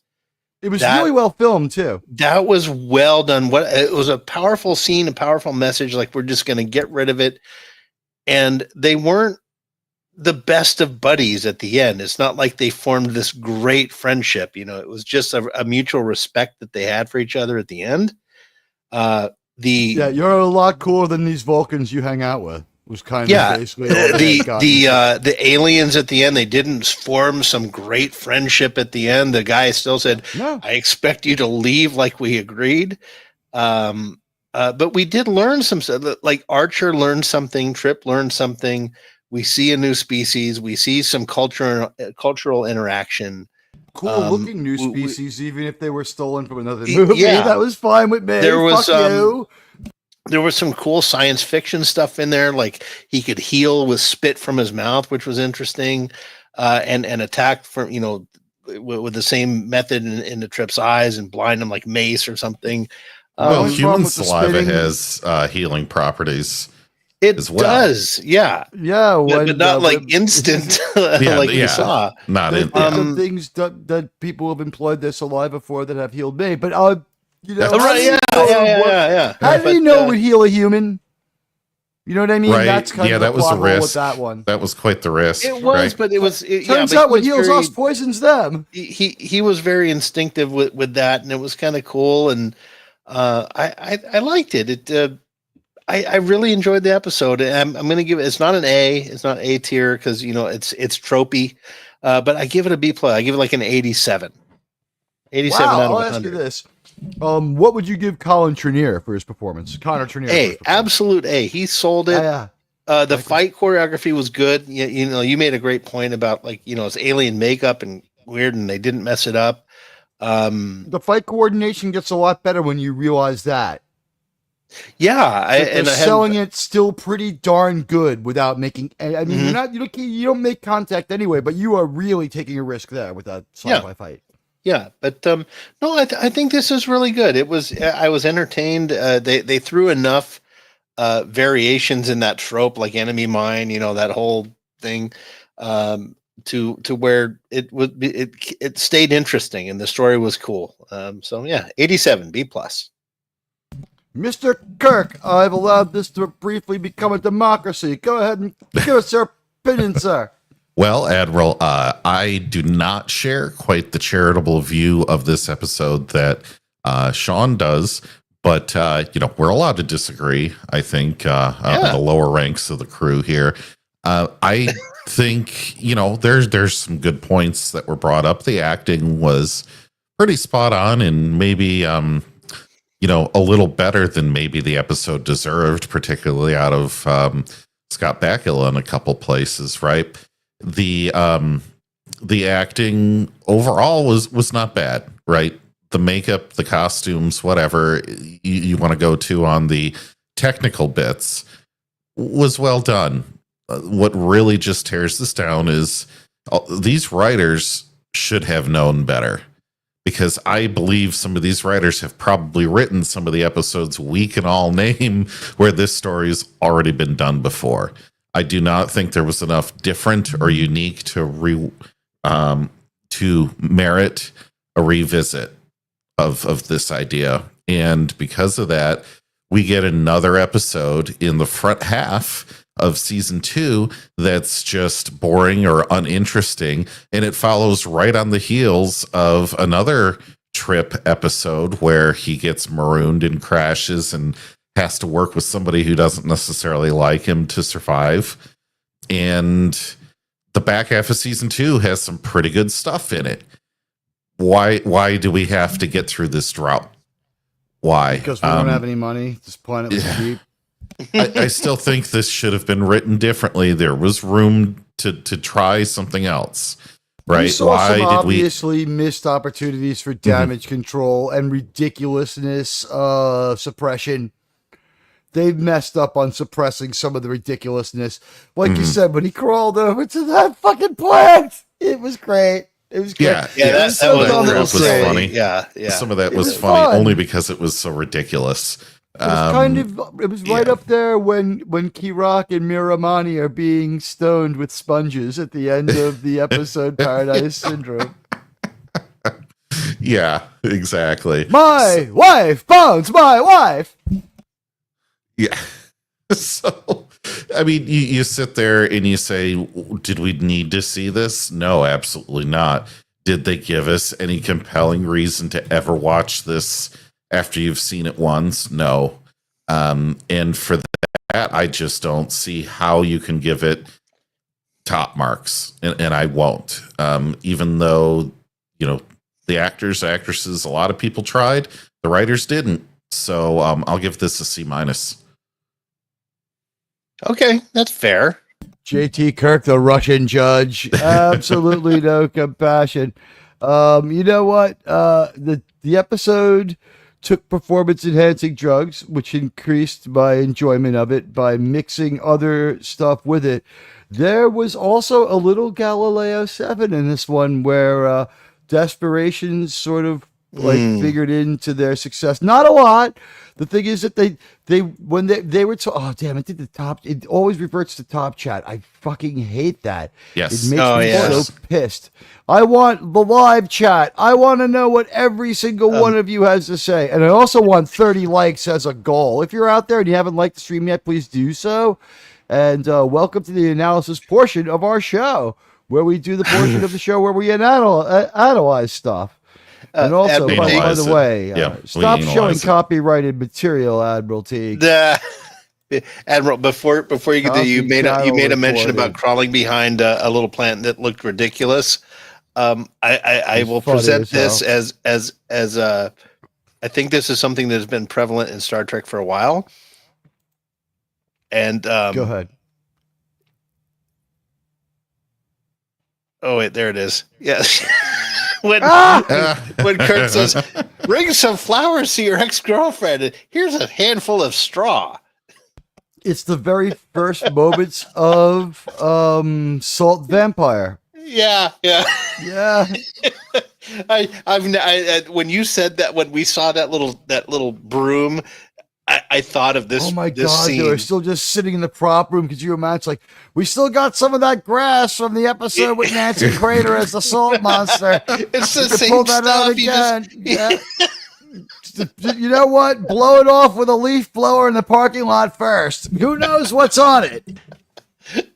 Yeah. From the 60s. Anyway, yeah. Yeah, there's like arsenic in the fake bush. Yeah. Yeah. Here's some dried weeds. Give them to your who our crewman is going to say looks like a prostitute. You remind me of a prostitute. I mean that in the best possible way, sir. Plum. It's a good thing you're about to die. Go outside and dig your grave and wait for the salt vampire. Yes, sir. I'm going to fight them to the last drop of your blood, Cass. Anyway, I'm sorry I interrupted. I couldn't wait to show that thing. Michael Ironside is great in V, and I think there's like a failed Roddenberry show that only got shown every once in a great while because it didn't make it to like the amount of episodes you need to even have reruns or syndicated reruns, where he was like a Captain Kirk-like figure, but like I think it's placed in a post-apocalyptic Earth. I forget what the fuck the name of that show was, where they had that weird subway system around the whole freaking world. It was weird as hell. I don't think that actor did much after. He had a small part in Dead Ringers. Stephen Lack, I believe, is his name. Dead Ringers, the Jeremy Irons movie? Is that the one it is? That might be his name. Yeah, I don't know. This was the thing about this episode is I googled that guy though. Let's see. I IMDb'd the episode earlier, and that guy he was still working. It's just he's just not doing anything too big. He might. I don't think he made it into Game of Thrones. Hello, Ariel Ballet. Hey. Hello to that avatar. Ooh, looking good. What episode was Down about? Down is the one where two shuttlecraft encounter each other. One is piloted by our hero, Trip Tucker, and they get into a little bit of a like basically they pull up next to each other at the light, and Florida Man has to pull the drag race, but they fly through the planet's atmosphere, which brings both of them down, and they're forced to cooperate, and they only have just so much time to rescue them because it goes up to 170 degrees, which is the simmering point of water during the day. And I would point out that Archer didn't care that it was 2 degrees below zero at night or 30 degrees, whichever that might be, which is still pretty brutal. Either way, yeah. Yeah, it's like, it's okay. Trip took Starfleet survival training. He had to make his way in New York City for a week with a paper cup living on a bench. Michael Ironside was in Starship. He was great in Starship Troopers. Starship Troopers, I just want to point out, I always say so many celebrities from New York, so many beautiful women from New York. Dizzy is a bus ride away. She's from Jackson Heights. Nice. Yeah. You know what? The weird thing is, I think she moved to Western Long Island because I used to see Dina Meyer around. I wasn't friends with her. We probably did talk, but we didn't hang out or anything like that. But like we knew people who knew the same people. I'm pretty sure she went to Valley Stream North High School. Call me crazy. He was a replacement captain in Sequest 2025. Ironside, that was a weird show. Where Sean, if I told you I was going to make a Star Trek-like show, JT, we're going to start a Star Trek-like show, guys. Here's the catch. You ready? Instead of Spock, it's a dolphin. I'll pass. I'm going to be looking for other work. You know what show I did enjoy, though, was The New Adventures of Flipper with Jessica Alba. So it's Star Trek, but Spock's a dolphin? You never saw Sequest DSV? That was the show. It was Star Trek. It was exactly Star Trek, but the dolphin was Spock. With Roy Scheider? Yeah, the dolphin was Spock. It answered all the scientific questions. He would be like, Spock, your blowhole is looking quite attractive. Come to my quarters. Right. What they really needed was like a cytologist or something, like someone like they should have gotten Jillian from Seventh Heaven, the woman from Star Trek 6, the mom from Seventh Heaven, and had her been like the fucking marine biologist and like translate for the dolphin. Just really nail that Star Trek connection as hard as you can. But you know what? I didn't like Sequest DSV, but what I did really enjoy was The New Adventures of Flipper with Jessica Alba in a bikini. Remember that show? Who remembers that show? I'll never forget that show. I don't think I ever saw it. Oh my god! Oh my god! It was like Jessica Alba was like 18. It's like the whole show she's just swimming around in this cove with Flipper. so Admiral, are you saying like Spock? I need you to scan the planet's surface. That's right, Spock. Find me Jessica Alba. Exactly. I don't care what you say, you green-blooded folk. Yeah. And yeah, I know that Jessica Alba was only like 17 in that show. Guess what? Jessica Alba and I are like the same fucking age. Fuck off. I'm safe. Jessica Alba's like 52. I'm set. It's not that Shakira's even older. Oh, you could do worse. Pleasant Packlet has said some things before. Wasn't Dolly Packlet back in the chat? I'd love to hear. I don't know. You know what? Yes, Team Dizzy, Team Dino Meyer. She aged great. She looks fantastic.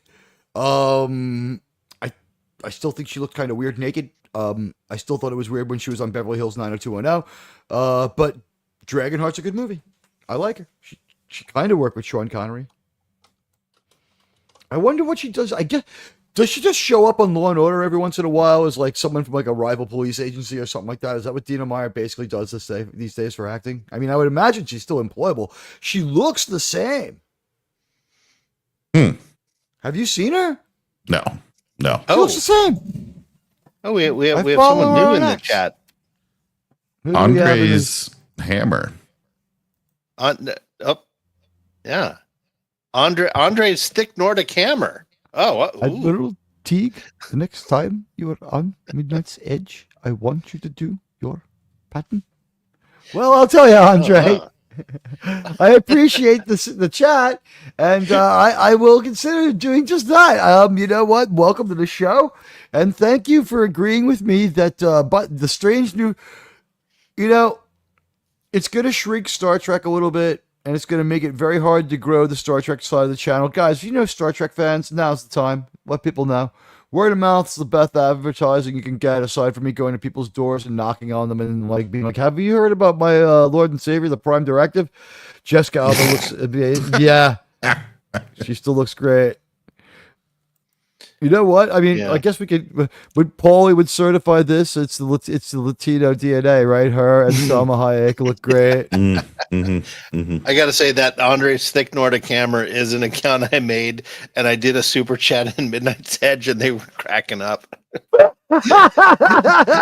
Andre's thick Nordic hammer. Whenever I see Midnight's Edge After Dark in the chat, I know it's Tom, so I'm like, "Hi, Andre." Yeah. I get along with them okay.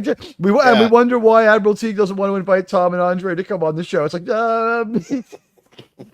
slightly antagonistic, but it's like, here comes the Star Trek guy again. But the fun part of this is you're getting all these subscriptions from my sock puppet accounts.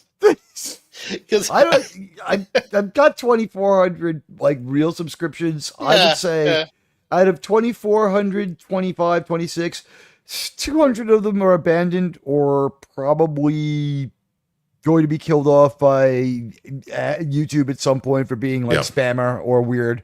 Like I've also reached a point where I can't worry if like 10 people quit. Yeah. If it goes on for 2 or 3 days in a row, that bothers me. It seems as though YouTube holds up to 10 in hand, but certainly 2. 2 up, 2 down is something that every growing YouTuber has spoken about to each other. Yeah. They don't approve those 2 accounts, and people have these panic attacks. The 2 went away. It's like the fact that it's 2 and you've had them for a day, and this has happened every time. It's how you should get this by now. And then like when you get to my size, they hold 10 in hand, so it can be a little stressful. It's like you'll go up. Then a lot of that'll go away for a little while. They don't want to like acknowledge it. They'll okay 10, but then the next 10 they kind of hold in hand a little longer, and like we've seen it, and so like you just have to take it as it comes. Like we have people watching right now on Rumble just because I know a lot of people hate YouTube, what are you going to do? YouTube, we love you. I mean, we would never criticize YouTube, but there are people who have reached a point with Rumble, and Vic Fontaine is one of them. Vic Fontaine is such a cherished member of our Star Trek Saturday Night watching crew that when there's only one or two people watching on Rumble, one of them's Vic, and that's good enough for me. If I have to set up that stream just so Vic can watch it, I'll do it. And for all the people on X who want to enjoy the Star Trek, it's there for you too. Although I haven't done a very good job of checking the X files since we've been on. Chat's been slow. Admiral, keep an eye on that. Yeah, I'm looking at it. I don't think we heard your grade for the show. Oh my gosh, this episode.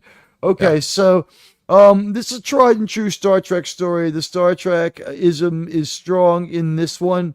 It is better than anything you've ever seen on Disney Plus. Accepting things that are that's a low ass bar.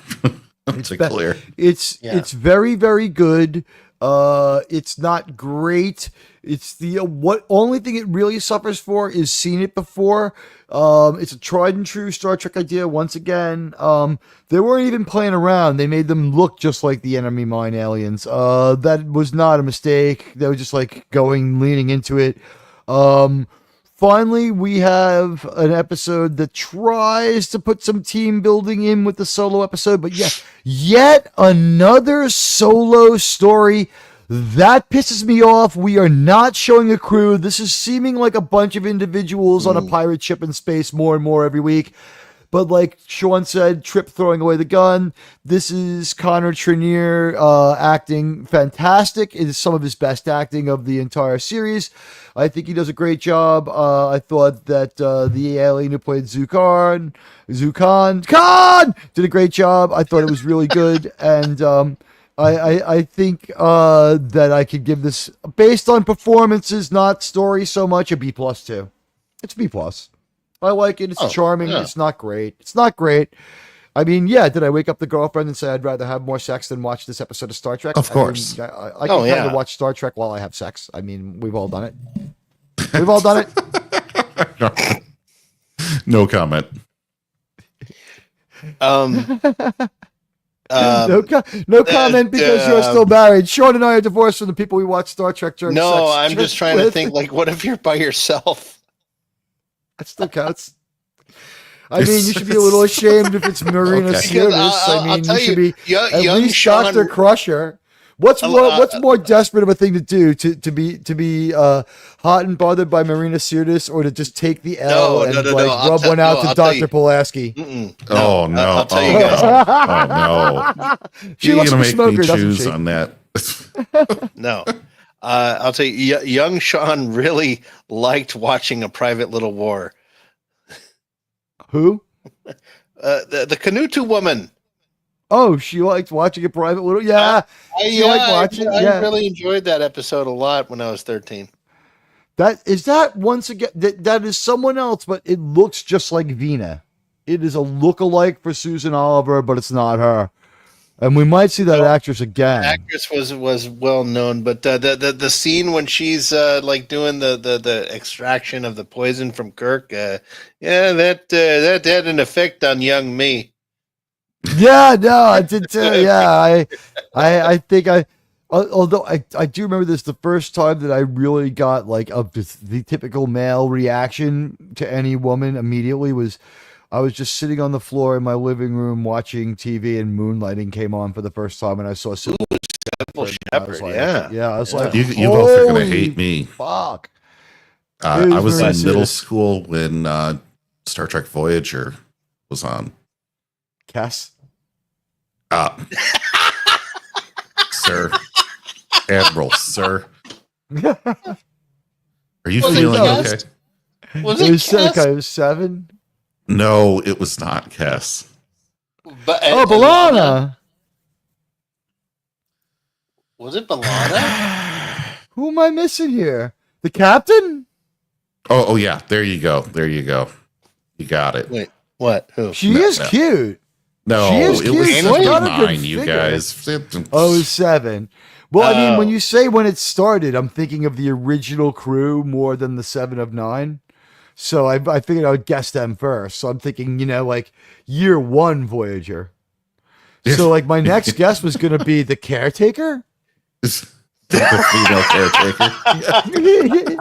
Who else hears Conan the Barbarian theme when you know what? On Andre's comments? Yes. Oh yeah, Andre. Tom, here comes Admiral Teague. Admiral Teague, what is best in life? To slay Ursula, see his fans driven before you, and hear the lamentations of the new Trek fans. All 3 of them. Sorry, go ahead. I have a Jerry Ryan story actually. Cool. So where I lived, my friend calls me. He goes, "Dude, Jay, another mutual friend, Jay just called me. He's at Chuck E. Cheese, and Jerry Ryan's there. They're a birthday party for her. Like she was having like a birthday party for her kid." And so this is just in this little part of the northern San Fernando Valley near LA. And I tell my friend Eric, dude, are you gonna go? He's like, I can't get out of the house. So no, he can't go to Chuck E. Cheese. No, well, yeah, he couldn't leave. I mean, he was married. He's like, hey, babe, I'm gonna go check out Jerry Ryan, And but once anyway, your ass in person. So yeah, our friend Jay, who was there, we asked him like, so what she looked like? He's like, dude, she's as hot as you think she would be. It's about the prettiest woman he ever. Said she was so beautiful. Yeah, he said she was just gorgeous, elegant. I mean, she wasn't like dressed all provocative because she was at a kid's birthday party, but he said she looks was like she could pull absolutely off a t-shirt. Beautiful. She could pull off a t-shirt and jeans with a pair of Converse. Yeah. It was. She was like in normal. She was like in normal everyday clothes, and he goes, that made her hotter. I was gonna say that sometimes can be more of a turn on if she looks like she's like kind of cool too. Yeah, she was just in mom clothes, jeans, t-shirt. Her hair was pulled back in a scrunchie, like just total. She wasn't all dolled up. It was the 90s, right? Yeah. Okay. Yeah, but he said she was absolutely stunning, like just right. Absolutely beautiful. If you had said banana clip, you would have known it was the 80s. Yeah, exactly. Yeah, she was just, she was just in mom. Yeah. She was in her mom outfit, The uniform worn by moms. Yeah. And the thing was, when he called me, this Chuck E. Cheese I could walk there in 5 minutes. I could have gone in there, but I'm like, I'm here without a kid. Yeah, get out of here. I had a reaction to Return of the Metal Jedi. Bikini. Yep. I had a reaction to that, but the thing is, moonlighting is like 3 years before that. Oh, yeah. Oh, like Sybil Shepherd was so powerful. I hit puberty like the moment I saw her. I was only like 10. It shouldn't have happened yet. She was that good looking, man. You know who did that for me? Admiral, the person who did that for me, the like before you actually hit it, you're like, oh, it was Blair from The Facts of Life. Lisa Whelchel. Yeah. Well, I mean, you would have had a better chance with her than gorgeous. You would have with Joe Polnicek, because I don't think she liked dudes. I don't know. No, Joe was cute, but no, it was Blair. Like I was like, ooh, like 8-year-old me, like, oh wow, she's a pretty girl. Cute, yeah. Bag of chips away. As we found out, Miss Katonic is saying Linda Carter, Wonder Woman. Enough said. Oh yeah. Mm-hmm. You know what? She has a good last name too. Yeah. Hey, she does. That's true. She wouldn't need to change her monograms to marry you. You know what's funny is that Wonder Woman 1984 movie was absolutely terrible. So terrible that I was laughing out loud and feeling bad for Chris Pine the whole time. Because I keep doubling back. It's like, not to creep you out, but this could be construed as, graping. And it's just like, why did you have to double back and say it? It's like, we'll just remind you one more time. But, like, at the end of that movie, the 2 minutes with Linda Carter almost redeems the movie. And does she save Michelle Trachtenberg? And is that the woman pushing the baby cart? It might be. No idea.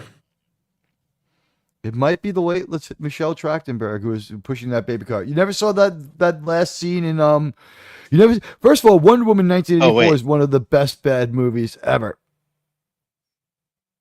Wait, I didn't write that, did I? You're talking to yourself? No, that was me. Did I?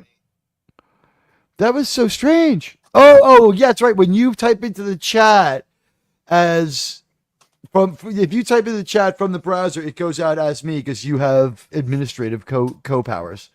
Yeah. Sean has the security codes to blow up the ship. I meant to do. He this. Understands how a starship works. Okay, because the way I've got my Windows set up, I was in the wrong thing. So there's the one I was trying to put. What was it? Tom's little Ninja Turtle. You would appreciate that. Please stop bringing up Midnight Edge. Yeah, so Andre has a thick Nordic camera, and Tom has a little Ninja Turtle. And you're waiting to join the channel. You have to wait 5 minutes to. Yeah, you gotta wait 5 minutes. Yeah. I had to do that. The AI comments about Klobby were a little much for anyone to take, and they were insulting to his memory. I'm not going to do that. So we changed the way we do this particular show for that. Sorry, guys. And if you're listening and you're not a member of the channel, you can join. If you don't like it, you can just quit. Honestly, give it a try. I make a lot of other content.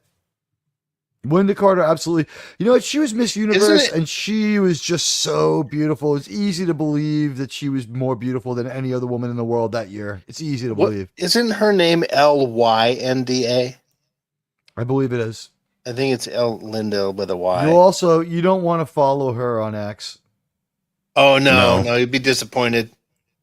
It's pretty bad. It's not hateful, though. How bad is it? She's vocally and spiritedly for changing things, but she's not being like an asshole. But she's very, very outspoken about how she wants things to change, but she's not mean. But it's constant. So, like I guess for me, it was easy with X. I said, this is for my channel and it's kind of a business, right? So, like, I should refrain from saying, crazy, immoderate things. That didn't work out. But I should stay away from wait, what? Politics. But I've stayed away from politics. Grok does not know what my political affiliations is. In fact, it said it couldn't tell, and it gave me information on how to join both political parties. So that I seemed to have only thing it seemed that I was issue oriented was what Grok said. By the way, Grok knows who I am. The search engine can return accurate results about you. Yes. Well, it doesn't know who Stark of Iron is. I think because his handle's different. His handle's too confusing. But Grok knows who Admiral Teague is. Let's see. Sean, go ahead and ask it. Let's see what it tells you. Who I am? Who Admiral Teague is. No, don't ask it about you. That would be, it might know too much. But okay. Wait, yeah. Who is Admiral Teague? YouTuber. Is it going to dox you? You have to ask YouTuber Admiral Teague. It's going to say where I am, but it's wrong. And besides, it only has the information that you put out there. It says he's a YouTube and pop culture content creator. Admiral Teague is the handle of YouTube personality who runs a channel focused on discussing sci-fi, military history, westerns, action movies, and TV shows. The channel emphasizes content like Star Trek, specifically Enterprise watch parties, Yellowstone, 1923 and 1883, and works by Taylor Sheridan. Teague hosts live streams typically on Tuesdays, Thursdays, Fridays at 7:30 p.m. Eastern Time and Saturday Enterprise watch parties at 9:30 p.m. Eastern Time. The channel associated with the handle at Saving Star Trek promotes the community engagement and objective reviews of movies and TV, often with co-hosts like Resolute Germ and Sean Carter, who's a douchebag. Teague also has created original content such as Admiral Teague's theme, a song made with friends, and has reviewed shows like Star Trek Strange New Worlds. Okay, yeah, there's a lot here. There's a lot more. I'm glad it doesn't know that I exist in that list. It just picks up Germ and Sean. Yeah. No, it was only Germ. I just added myself. Oh, okay. Somewhere in there, it will say that I'm from Wyoming. Right? Wyoming based. And like a gamer rep. Because apparently there's an overlap with a gamer from Wyoming. Oh. Yeah. Speaking of games, are you guys ready to do the thing? Yeah, sure. You know what? I put up the poll. Let's see what the channel members thought of this episode. Let's see. We've had some time to vote. Let's take a look at our poll. And I don't know, what will today's game be? Hitler-nary?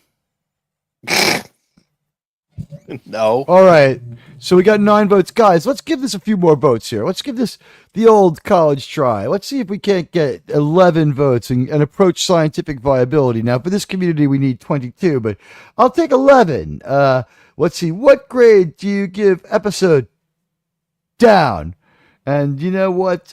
When they made this episode, it was very much like a manufactured conveyor belt. It was almost as though they had a system of a down. Oh. Thank you. I made a perfect circle around to that joke. Oh, I'm here all week, ladies and gentlemen. Okay. If you look at the short bus, there's a bunch of people with syndrome of the down. I always call that being tismatic so I don't get in trouble. By the way, guys, I'll see you guys there. We'll be there. Yeah, how fucking disappointing will it be when we all go to hell and there's like you, me, JT, Gary, Doomcock, and hell happens to be the episode The Cage, and there's just like a television, and we're all like, like screaming around and frying oatmeal like Captain Pike. No, we wouldn't have to watch The Cage. It would be like no, we would live The Cage, and on the TV on the wall would be like Star Trek Discovery, and we'd be like, it'll be like Turnabout Intruder or The Way to Eden that or they're something. Trying to get the world reseated with is Michael Burnham. Turnabout Intruder is one of the is a good episode. It's a good. You know what? So is The Way to Eden. The Way to Eden's actually a pretty good episode. Story wise, not the execution, but the story. I want to say the credit in that episode for Turnabout Intruder. All right, it's got the hokiest special effect ever of the transfer. That looks like shit. But aside from that, William Shatner's performance as an angry chick, pretty good. And that chick playing William Shatner's Captain Kirk, she did pretty damn good too as William Shatner. But here's the that thing, lady was over the top and crazy like Bill Shatner was.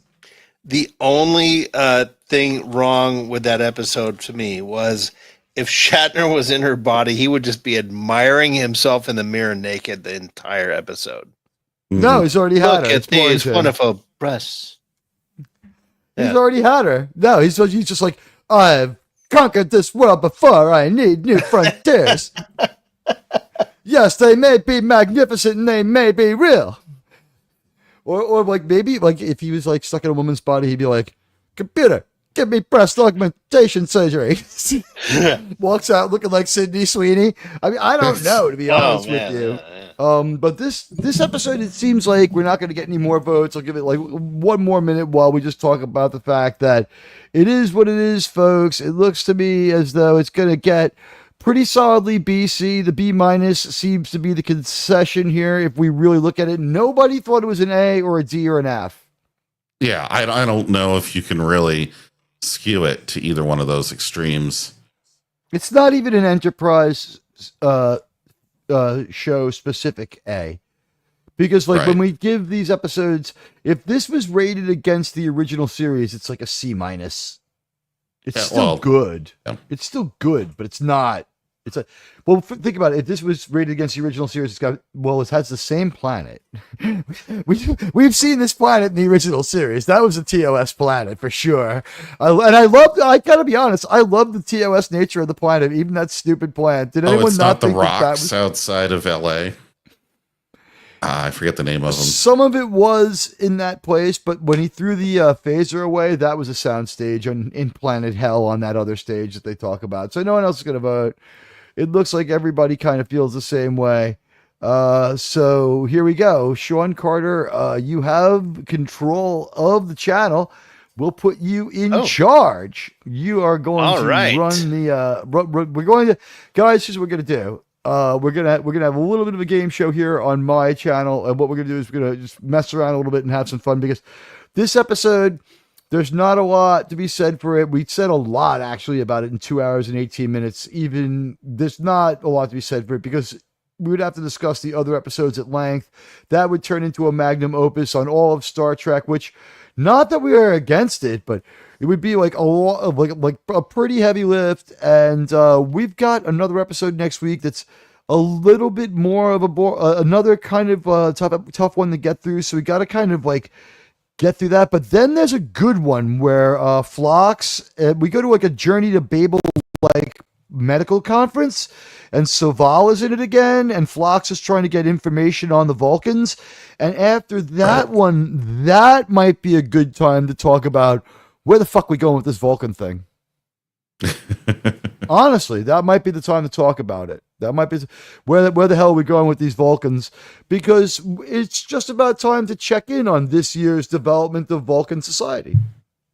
Yeah, we did it twice last year, right? We're going to see an episode soon where some of the Vulcans think that T'Pol's a pig because she got mind melded, and they only know that because someone else blurts it out. Because basically, the episode is not an episode for being gay so much as whether Don't Ask, Don't Tell was a viable policy. It didn't have to do with any of the other stuff. It was just specifically about whether you could have a military that worked with a Don't Ask, Don't Tell policy, because they kind of cast the Don't Ask, Don't Tell concept onto the Vulcans, but they don't go into anything of what we would call really identity politics deeply. We have had established that these other Vulcans are running around doing mind melds, and that you can pick up Vulcan HPV from it. Only way to put it. Pretty much, yeah. It's not going to kill you. Some people are born with it. Unworthy, yeah. Yeah, it's like you zap that right off, it'll be fine. Yeah. The Vulcans are actually, and I don't really want to get into too much into the weeds here, but the best way I've always put this one is like, they're sort of Hasidic. They have not started going to the less conservative synagogue across the street. They are very much wearing their black hats about this volcanism. Yeah, those are going to get some pretty poor grades from me.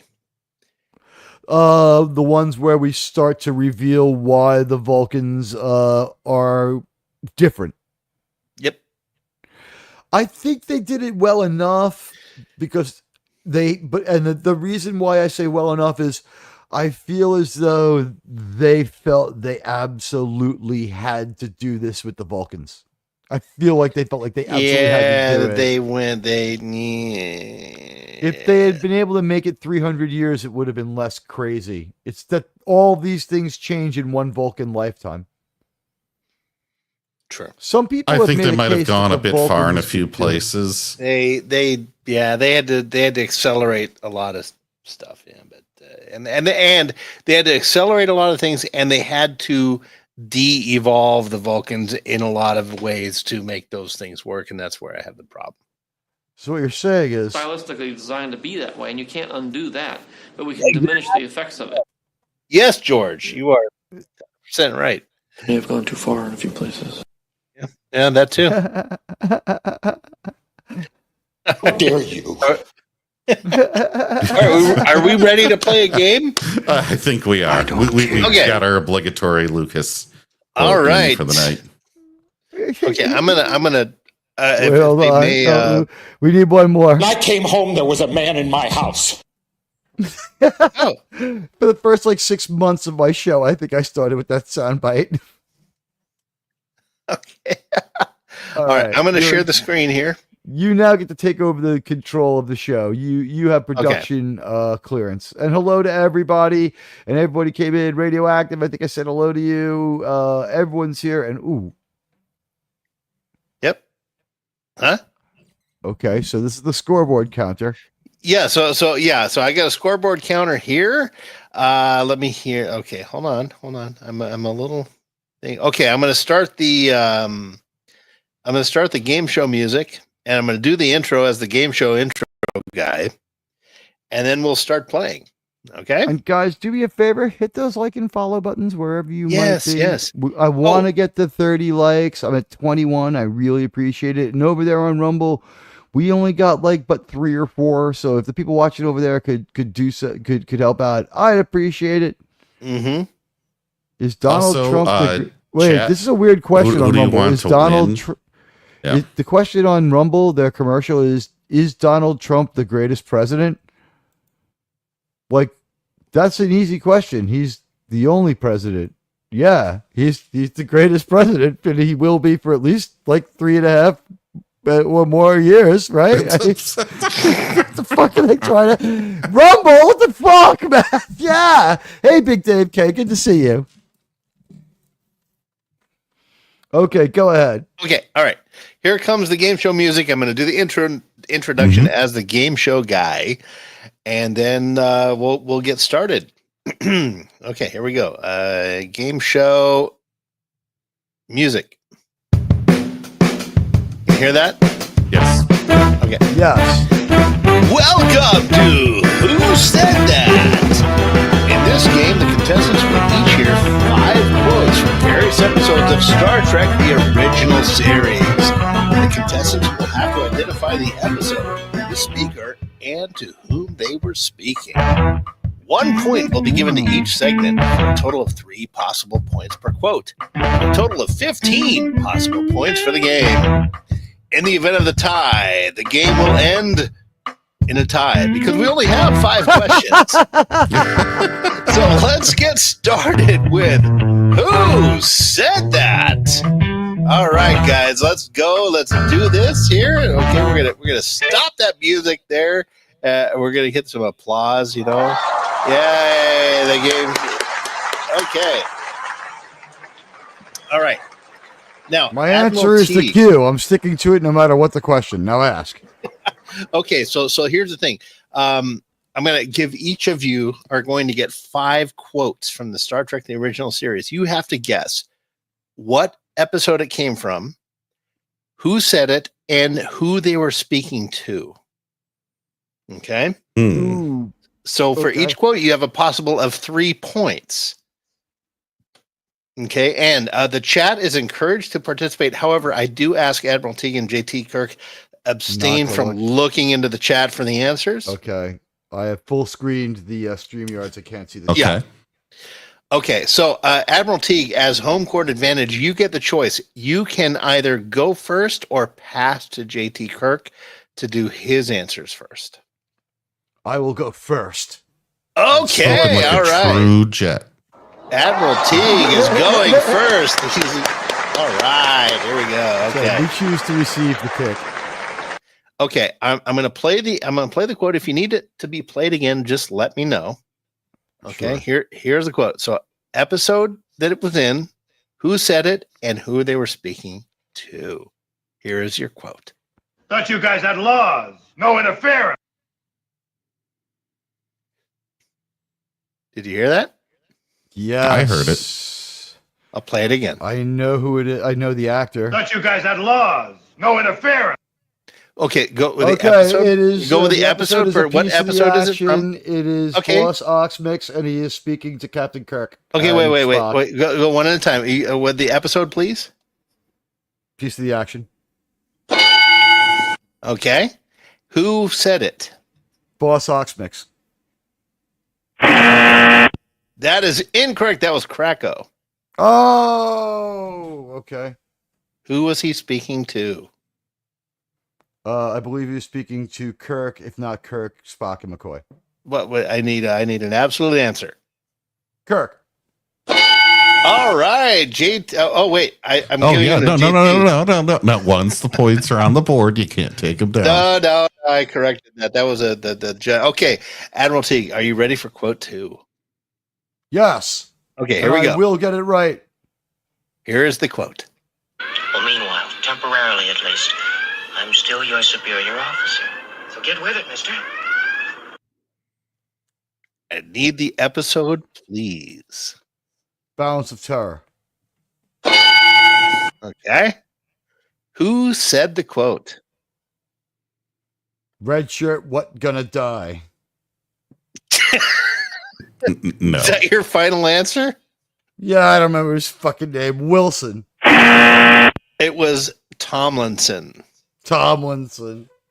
And who was he speaking to? That filthy whore who gets with someone else 2 episodes later. You have to be specific. Baez, I believe her name is. I don't remember. Wait, what was the answer? What was it? Was it Ensign Baez? No, it was Angela Martin. I knew she had a Latino name. That's all I remember. Yeah. All right. 1 for 3. I'm actually like 3 for 5 3 for 6. You're batting. You're batting 333. Yeah. I'm not doing okay. All right. Here's your next quote. Number 3. It's dead. I've killed it. I tapped out your primary energy circuits. This should be an easy one. You want to hear it again? Yeah, one more time. It's dead. I've killed it. I tapped out your primary energy circuits. Court martial? There we go. Okay, who said it? Ben Finney. And who was he speaking to? His daughter's godfather, James Tiberius Kirk. What? All right, you got. Hey, there's some easy ones for you too. Okay. Okay. All right. Okay, here we go. You ready for number 4? Yes. Here we go. Here is your quote. And why not? We're the stronger. You've tried to hem us in, cut off vital supplies, strangle our trade. You've been asking for war. Episode. Or do you need to hear it again? One more time. And why not? We're the stronger. You've tried to hem us in, cut off vital supplies, strangle our trade. You've been asking for war. Errand of Mercy? All right. Yes. Very good.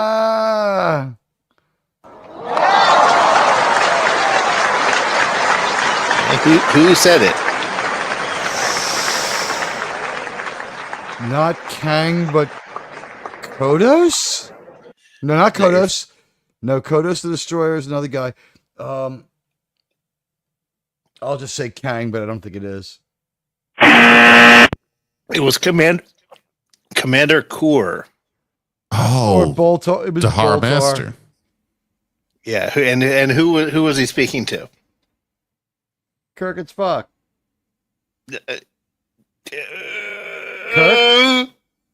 I need to be specific, please. You're speaking to Kirk. Who had a great gold tunic. Yeah, there we go. Okay, you have what 8 I liked about that points. episode was their Organian disguises matched the color coding of their uniforms. Spock had like a blue shirt, and Kirk had like a gold tunic. Okay, you are. Here's your final quote. Are you ready? I'm ready. Okay, this is a hard one. You are not believers. You are forbidden to gaze at the book.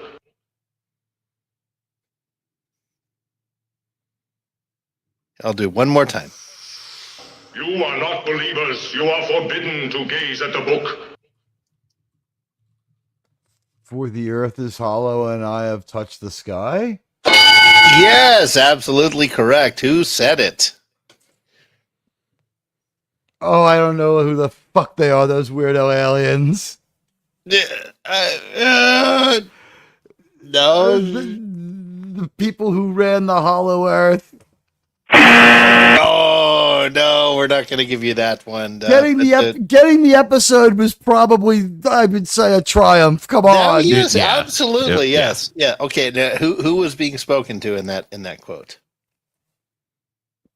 Again, it was Kirk, but I think McCoy and Spock are there unconscious. Yeah. Okay, I would have taken the group. Yes. Okay. All right. Admiral Teague finishes with 10. That is out of 15. That is going to be hard to beat. 10 out of 15. So you batted 667. Every episode, I can't believe I got For the Earth is Hollow. I almost said the empath.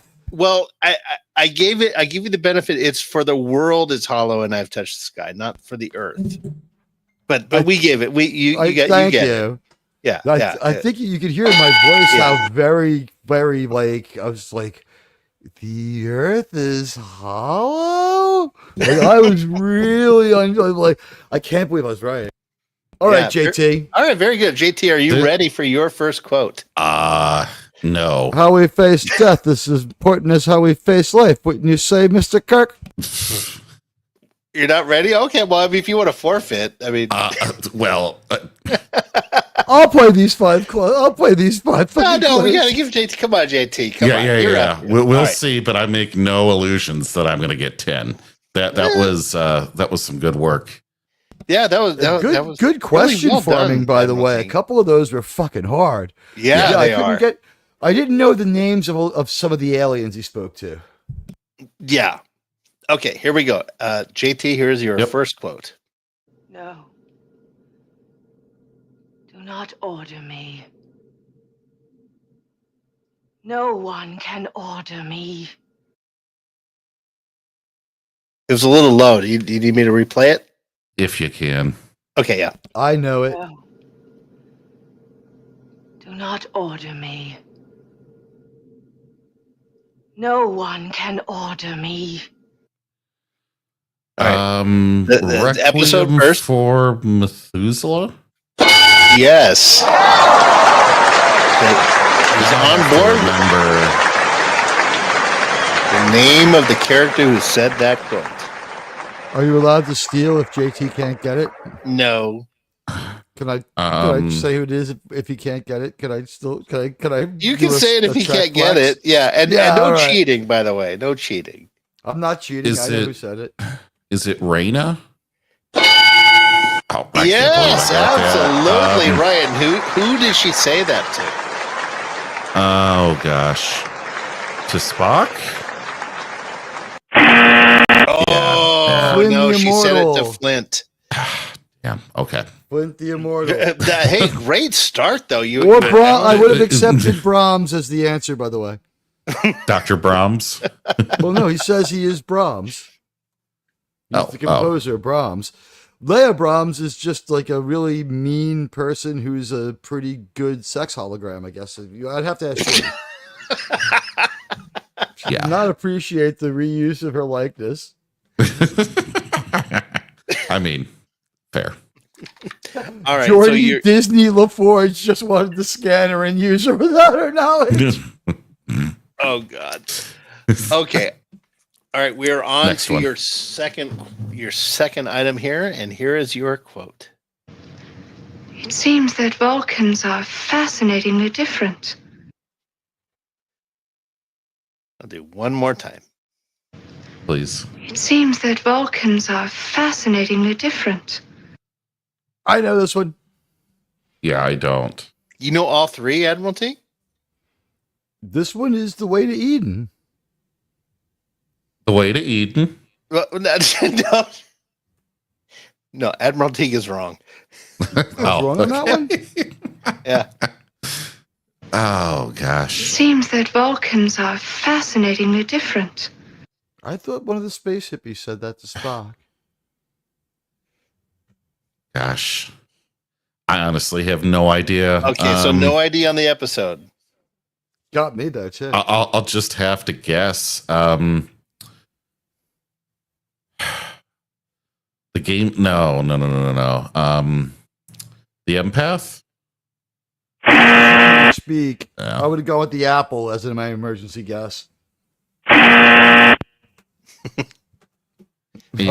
who was saying Damn. it?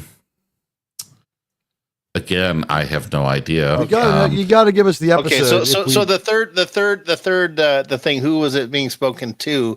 You should be able to guess that. I'll play it one more time. Sure. It seems that Vulcans are fascinatingly different. Sarek.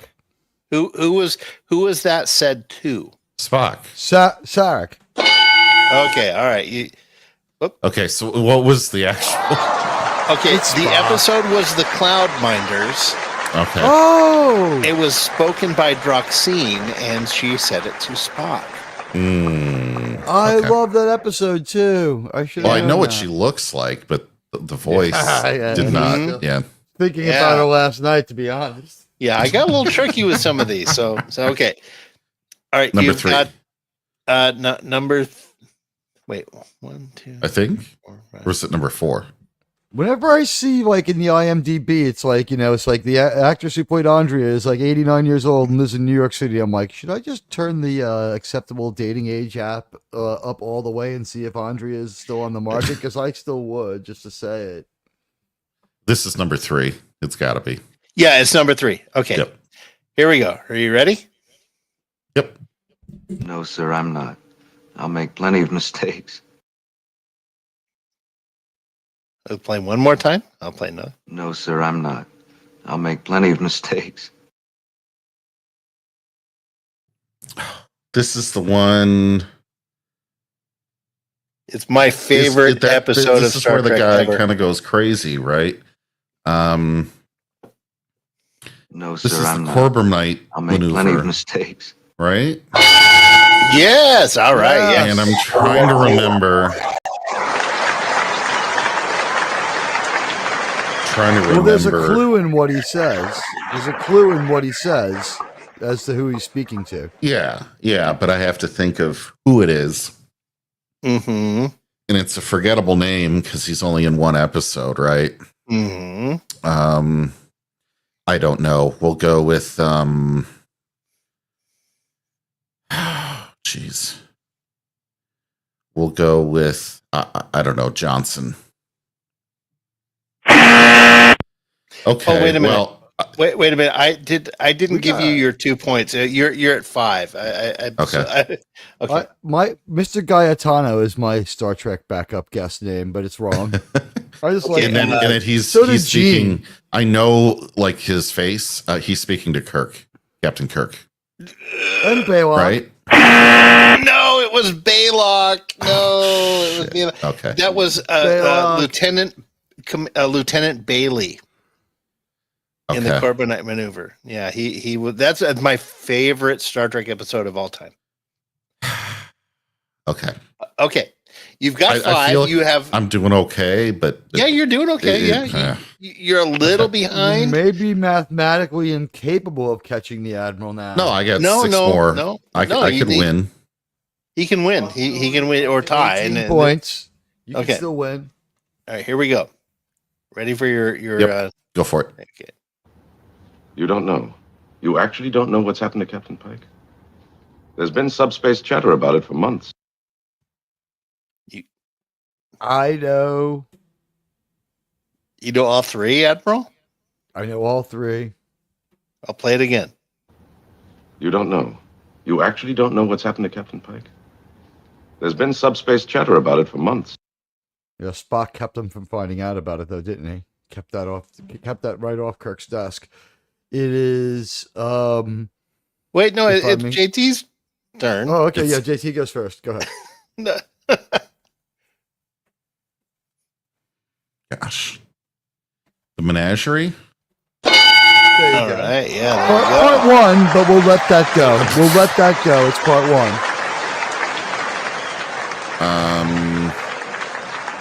I actually did put part 1 in my thing, but that's fine. Yeah, well, it's fine. Okay, and then who said it? Who said it? Yes. That's the trick with all of these is who said it. Yeah. I know who said it. Can we play it one more time? Please. You don't know. You actually don't know what's happened to Captain Pike? There's been subspace chatter about it for months. I'll give you a hint. It's a Commodore, right? But yes. I think he is a Commodore. Yes. And it is a at the time it would have been considered let's say a diverse name. Slightly diverse. A little diverse name. Jeez. Is it someone Pauly would be probably? down? Yes. Pauly would describe this as probably the only competent member of Starfleet. Oh, Commodore Mendez. Yes. You got it. Yes, absolutely. Well, I got a lot of help. I did get help. No, that's okay. We're just doing this for fun. And the power of istophobism gave you the answer. You honestly don't Your know. lifeline was, would a Latino supremacist like this character? Well, yeah. All right, who was being spoken to? You don't know. You honestly don't know. I'll play it again. What's happened to him? Yeah. You don't I'll give know. you a hint. It's not You Mr. actually Riley. don't know what's happened to Captain Pike. There's been subspace chatter about it for months. Who would have been shocked to hear news about Captain Pike?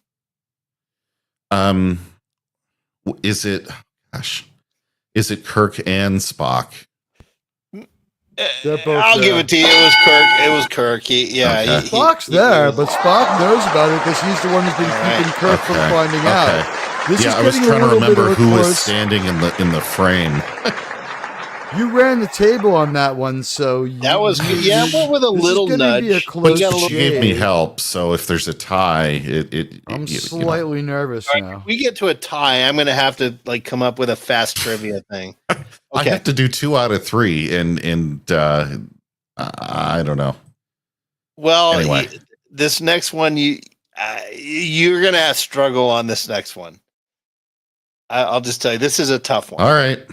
Okay, I'm going to play the quote. For all Here the we glory. go. And your comments next. We can't look at the chat right now. Yeah. Here we go. Play along, though. Again, enjoy.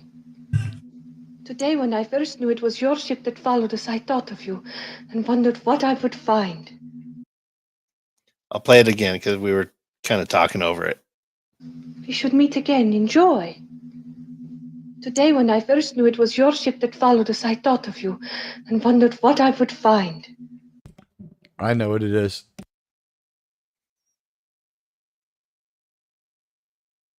Dun, dun, dun, dun, dun, dun.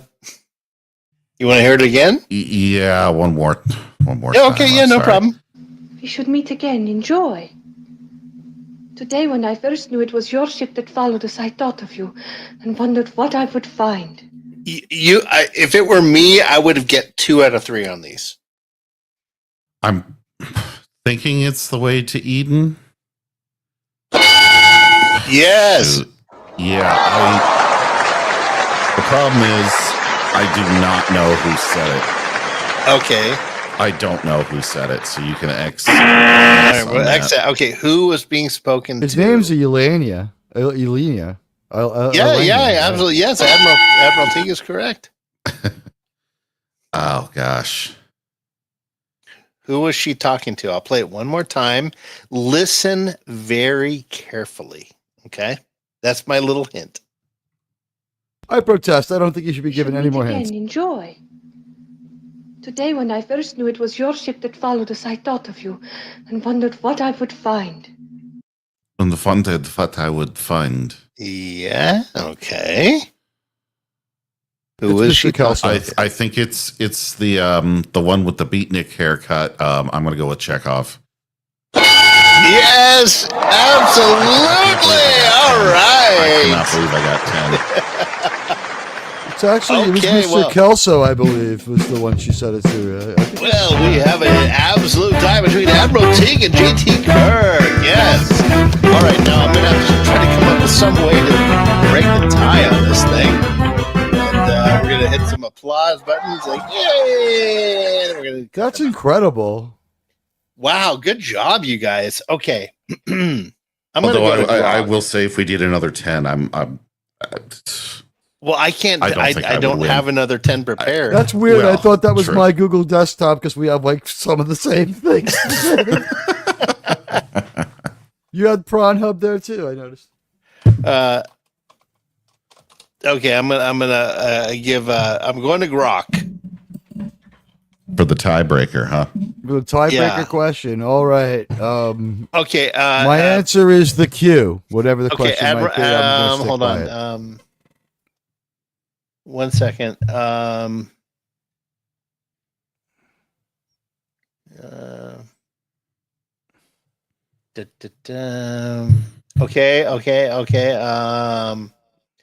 Give me 1 second.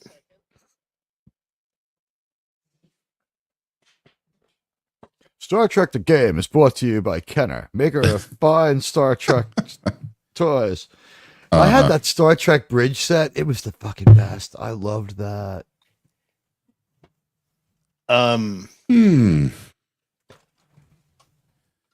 Q wasn't there a tie in one of the TNG episodes with Q? Forget what he did. Okay. All right. Admiral Teague, I'm going to go. You go first. Okay. Okay.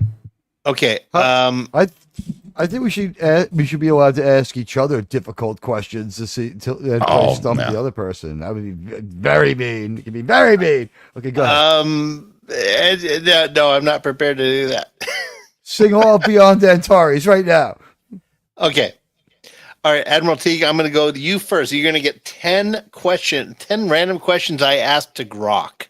Okay. You have whatever comes out of your mouth is the answer. So if you like, no, you have to answer like it's a speed round. Okay. Okay. Okay. All right. Okay. We're going to start here. Here are 10 only TOS, or does it go for all of Star Trek? It's all Star Trek. I just asked Grok, give me 10 random Star Trek trivia in there. Yep. Oh, no, these are good. I could get most of these. Okay. Okay. Here you go. All right. Okay. Hold on. Let me do some thingy. I'm gonna do the game show music. Okay. What is the name of the Klingon homeworld? Okay. In which series does the character 7 of 9 first appear?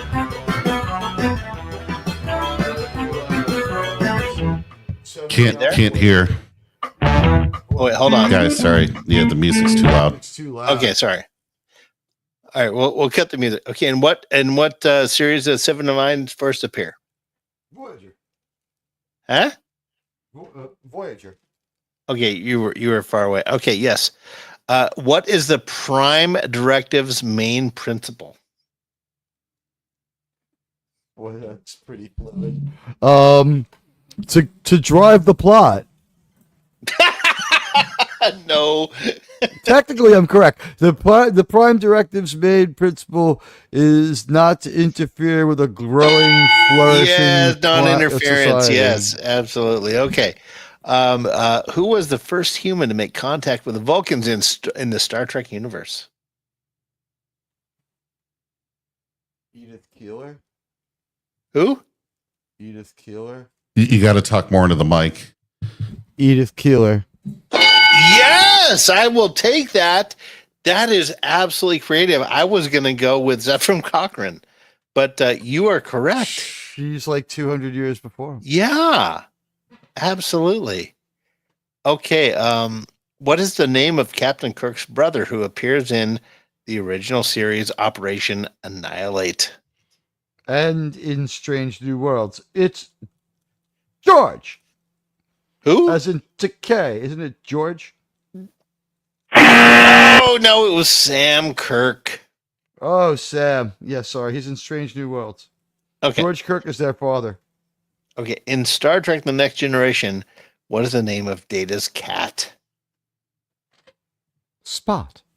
All right, you've got 15.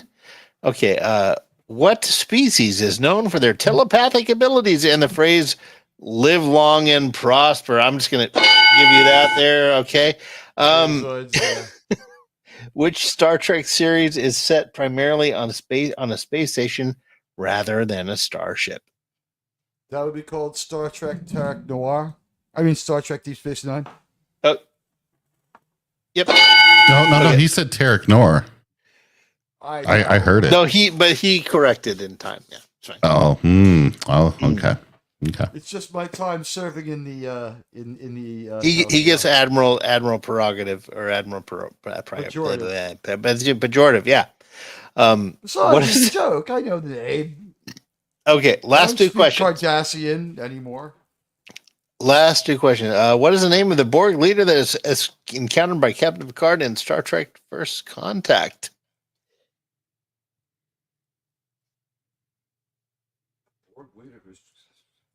The Borg Queen. Yeah, okay, all right.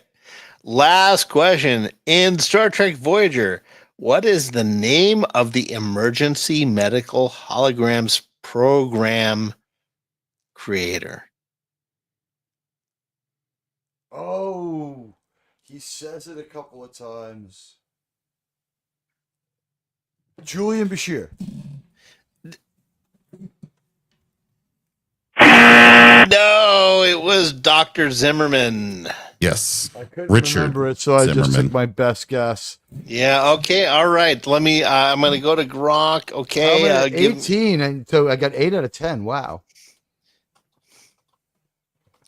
Okay, all right. I've asked Gronk, give me 10 more random, and JT, I'm going to ask you know what? Ask it to ask questions that reflect the modern audience for JT. Oh. we got to keep our engagement, and everybody out there, thanks for watching. I'll be reading your comments soon. Okay. All right. Here are 10 more. Okay, for JT.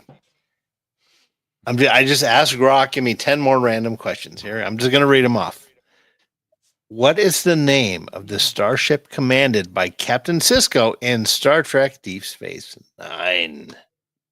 The Defiant. Correct. Okay. Which alien species is known for their strict adherence to rules and the phrase resistance is futile? The Borg. Yeah, the Borg. Yes, that is correct. I object to the question. The Borg are not a species. Yeah. Well, that's true. Yeah. Which alien culture? In Star Trek, the original series, what is Mr. Spock's father's name? Sarek. That is correct. Except in Strange New Worlds, where its father's name is Amanda because she identifies it. No, just kidding. She's hot, by the way. She's really Spock's mom's fucking hot. Oh yeah, Amanda. Yeah, she's a classically beautiful woman.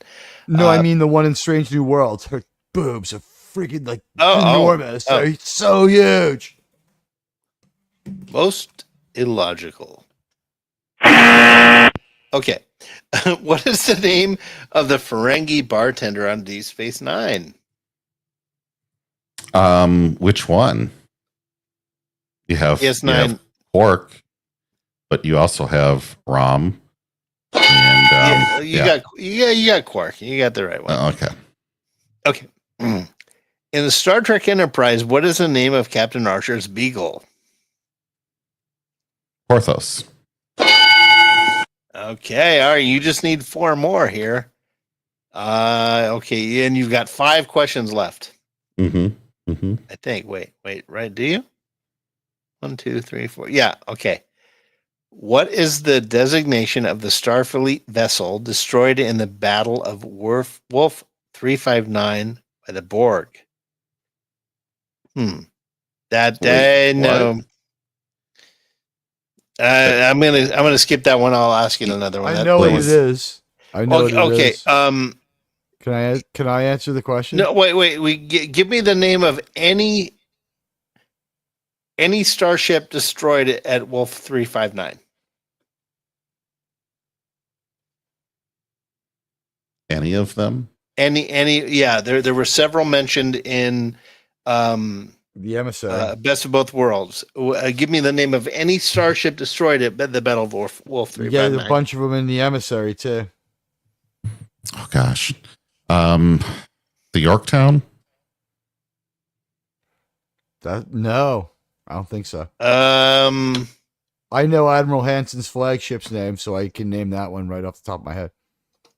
Yeah, we have to. Pearl Harbor.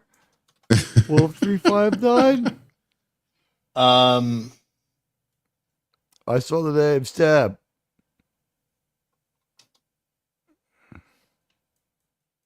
Yorktown's on the list. No, is it? Right there in the middle of your page. Yeah, it was at the bottom. Okay. Well, we'll give it to you. Okay. Okay. We'll give it to you. I think I was looking for the Melbourne. The Melbourne. I should have said what ship was Riker offered. And he should have taken it. Yeah, jackass. I know. Yeah. He's a beta male. Okay, hold on a second. I lost my questions here. That's why Jellicoe didn't like him. Well, yeah. Okay. All right. Let's see. I got to reorient my stuff here. Okay. You are 2 points away and you have 3 questions left. What is the name? Oh, wait. You've got 4 questions left. Okay. Which Star Trek The Next Generation character is a member of the Trill species and hosts a symbiont? Oh, gosh. I know the episode. Well, are you counting the crossover where you see Jadzia? No, this is Next Generation. I don't even know it offhand. I don't know the name. I don't know the name. I know what the actor looks like. That's it. Okay. We're going to say no. I would have to look it up. I mean, if you said it, I would that know. Bad breath looking motherfucker. He looks like he had bad breath. Yeah. Okay. Next question. All right. What is the name of the Vulcan ritual to purge emotions seen in Star Trek Voyager or TMP? The name. Purge emotion. Circumcision. The Kolnar. Yes, that is absolutely correct. Yes. Okay, we are 1 point away. You've got 2 questions left, JTK. I need you to go over 2 to win. I don't believe in a no-win scenario. We're just going to go another 10. That's going to be the problem. Well, I'm going to have to think of a good one to ask each of you. In Star Trek Discovery. Star Trek schematics. Oh, no, this is not that. You can't ask those. No. I took that risk. I got a Discovery question. Oh, fine. Did you? George Kirk. No, it was Sam Kirk. Sam Kirk is a Discovery character. Yeah, no, he was in the Operation Annihilate. Yeah, but he's also a Discovery character. No, but we're not going to. Okay, hold on. Okay, I'll bring up another one. Okay, no Discovery. What is the name of the Cardassian tailor and former spy? Oh, for God's sake! Elam Garrick. Okay, yes, all right. Now I gotta have one more. I gotta look up one more. I thought you were going to give me somebody hard. Middle initial. Yeah. Okay. It's O. Garth of Axanar.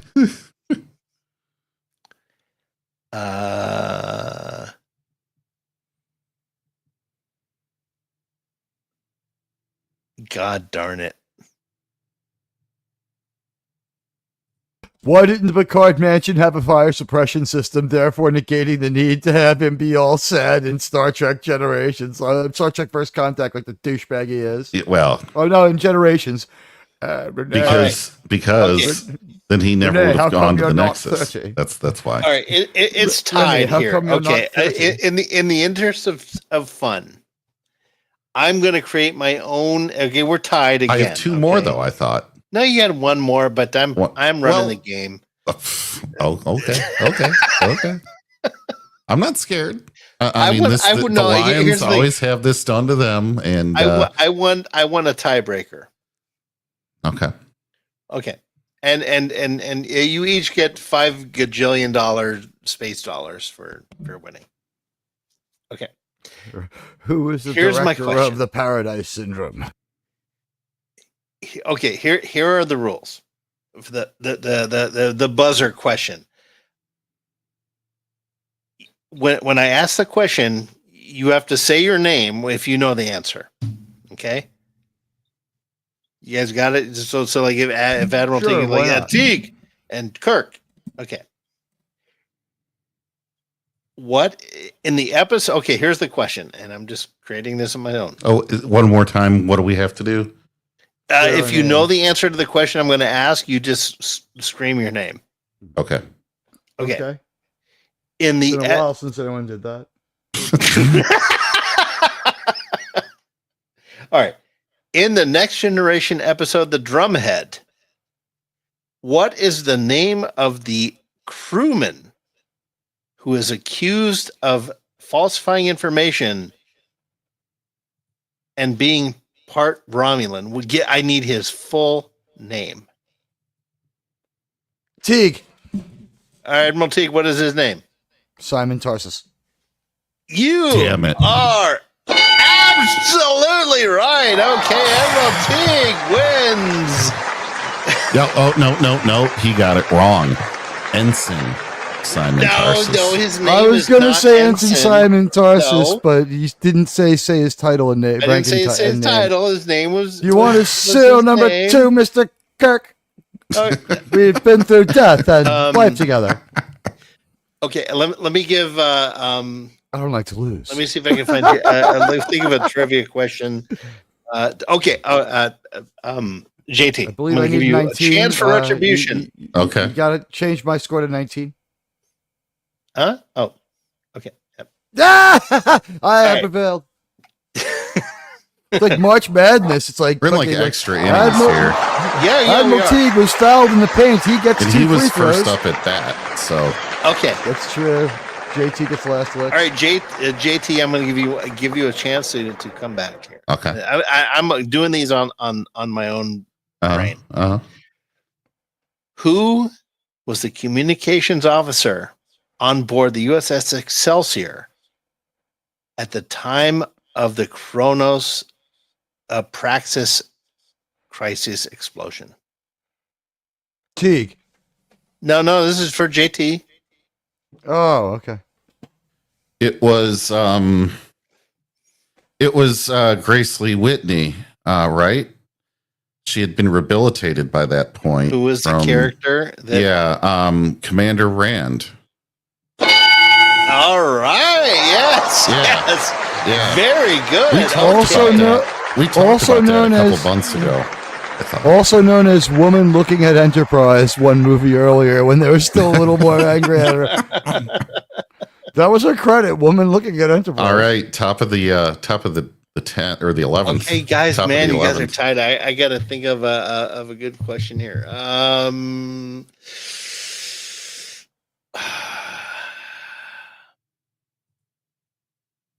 me see. Gosh darn. God, man, I can't think of any on the spot. You guys are pretty close. Should we claim a tie here? A question like I'm glad you didn't ask me impossible to answer questions like name one thing John Gill did that was truly wrong. Okay, wait. Okay, one last final question. Whoever guesses, who says their name first, that is the winner. Okay. Wait, don't we have to also successfully answer the question, or just if I say my name? No, you have to answer the question successfully. If you guess wrong, then okay. All right. In the TOS episode, The Tholian Web, which ship is caught in the interspace drift? Kirk. The Defiant. Yes, you are correct. Yeah, all right. And we have a winner, guys. All right. Kirk wins the Defiant. All right, guys. So JT Kirk is point 20-19. It was rigged. Mr. Kirk, you can go celebrate your victory by repainting the name of the ship on the hull with this 1/4-inch brush. You better get your spacesuit on now, Mr. And real quick, Admiral Teague, you get a chance at redemption. What is your current rank? I'm an admiral. Oh, damn. You win! Yes! All right. Admiral Teague wins with 21 over 20 points. By the way, that's not stolen glory, right? Because there is no Starfleet. It's not stolen valor. There's no such thing as Starfleet. Right. Anyway, guys, no, that was it. That was fun. It was. That was fun. We were right in there. And hello, Big Dave K and RRTNZ and Miskatonic and everybody's like, marveling. He was an ensign. That's right. Ensign Simon Tarsus. I can't believe I got that one. Oh, I know. It just came to me. I thought the question would be about like who is the prosecutor? And I'd be like, Spartacus's girlfriend. Yeah. Yeah, right. The bass player from Kiss. I mean, Gene Simmons. Yeah. All three are correct. That was fun. I wanted to do something fun for you guys on the mid-season thing, and I thought that would be kind of cool. Yeah. Here's one for you. What episode was Mick Fleetwood in? Who? What episode is Mick Fleetwood in? I don't know. He's in TNG. Is it? It's Symbiosis. He's one of the fish people. Oh, really? I know Mark and Brian of KLOS theme 95.5 KLOS in Los Angeles were that episode where Geordie and some other ensign were becoming some weird species on like a little swamp planet. Name the famous musician who played a Vorta. A Vorta or what? Chuck Norris played the Vorta. I have no idea. I'm just going with Chuck Norris because it's an RRTNZ question. There's got to be a Chuck Norris joke in there somewhere. Was it the one where they killed him and they had to pretend like he was still alive and give him back to the Dominion? The Ferengi were all doing Hortas? That. Oh, wait, a Horta or a Vorta? Vorta. Name the famous musician who played a Vorta. Iggy Pop. Yeah. Oh, yeah. Yeah. Wait, there it was. Lemon pie. Got it. Yep. It's Iggy Pop. Yeah, I love that Iggy Pop was in Star Trek. He was like, his comeback was in full sway. He was like doing songs again, doing like, he had a hit record. He had like 2 pretty decent records in a row. I met Iggy Pop when I was in college. He had that comeback tour, and like everyone at my college radio station got to go see his show and meet him at Sardi's Steakhouse in New York. Oh, Nice. Did you eat a steak? No food was served, but I was at that free bar just drinking like a fucking fish. And then I do have a picture of me meeting Iggy Pop. It was wild. He was really cool. Nice. What was weird was the same strange person in the background is in the background of the picture where I met John Waters. So weird. What? How does this person know so many different? Yeah, why is this person like who is this weird page sixer that like shows up everywhere? My best story is still I swapped spit with Deborah Harry, but it was off the end of a joint. Oh. Chuck Norris was in the Wrath of Khan. He played the Genesis effect. Oh, I like in Star Trek 6 when he kicks Praxis and it just blows apart. Oh yeah. That was a good one. By the way, Scotty R37 has like a Praxis complex. Like he starts having a meltdown and yelling and screaming about. I think there's like 5 or 7 other movies that have the Praxis explosion in them. There's a Roland Emmerich movie that has it. I think one of the Asteroid movies has the Praxis explosion. The Praxis effect was a sold effect for like years. It was the 90s blow up big university thing effect. Yeah, I think I used to taunt Scotty by calling it the 2012 effect. It's in like 3 Roland Emmerich movies. I'm serious. It's like, oh, you mean are you talking about the Stargate thing that they do? Yeah, it's cool. Yeah, we see that effect again in Independence Day. Oh yeah, that whole mid 90s thing. Yeah. Oh, we were not present. I hate when that happens, guys. Sometimes we phase out and we have to like phase back in. StreamYards is only the most expensive equipment money can buy. This software costs a fucking fortune. It is actually one of the reasons I think StreamYards costs a lot of money, and I'm curious as to what my co-hosts think. I think it's to get rid of the democratization of free speech and have only people with money be able to talk. Maybe. Well, I mean, think about a man like Doomcock is more talented than maybe anybody else, but imagine him like, starting over with the way things are right now with this ridiculousness. Yeah. That'd be hard. Yeah, and all the censorship that goes on, and yeah, he might exist on Rumble.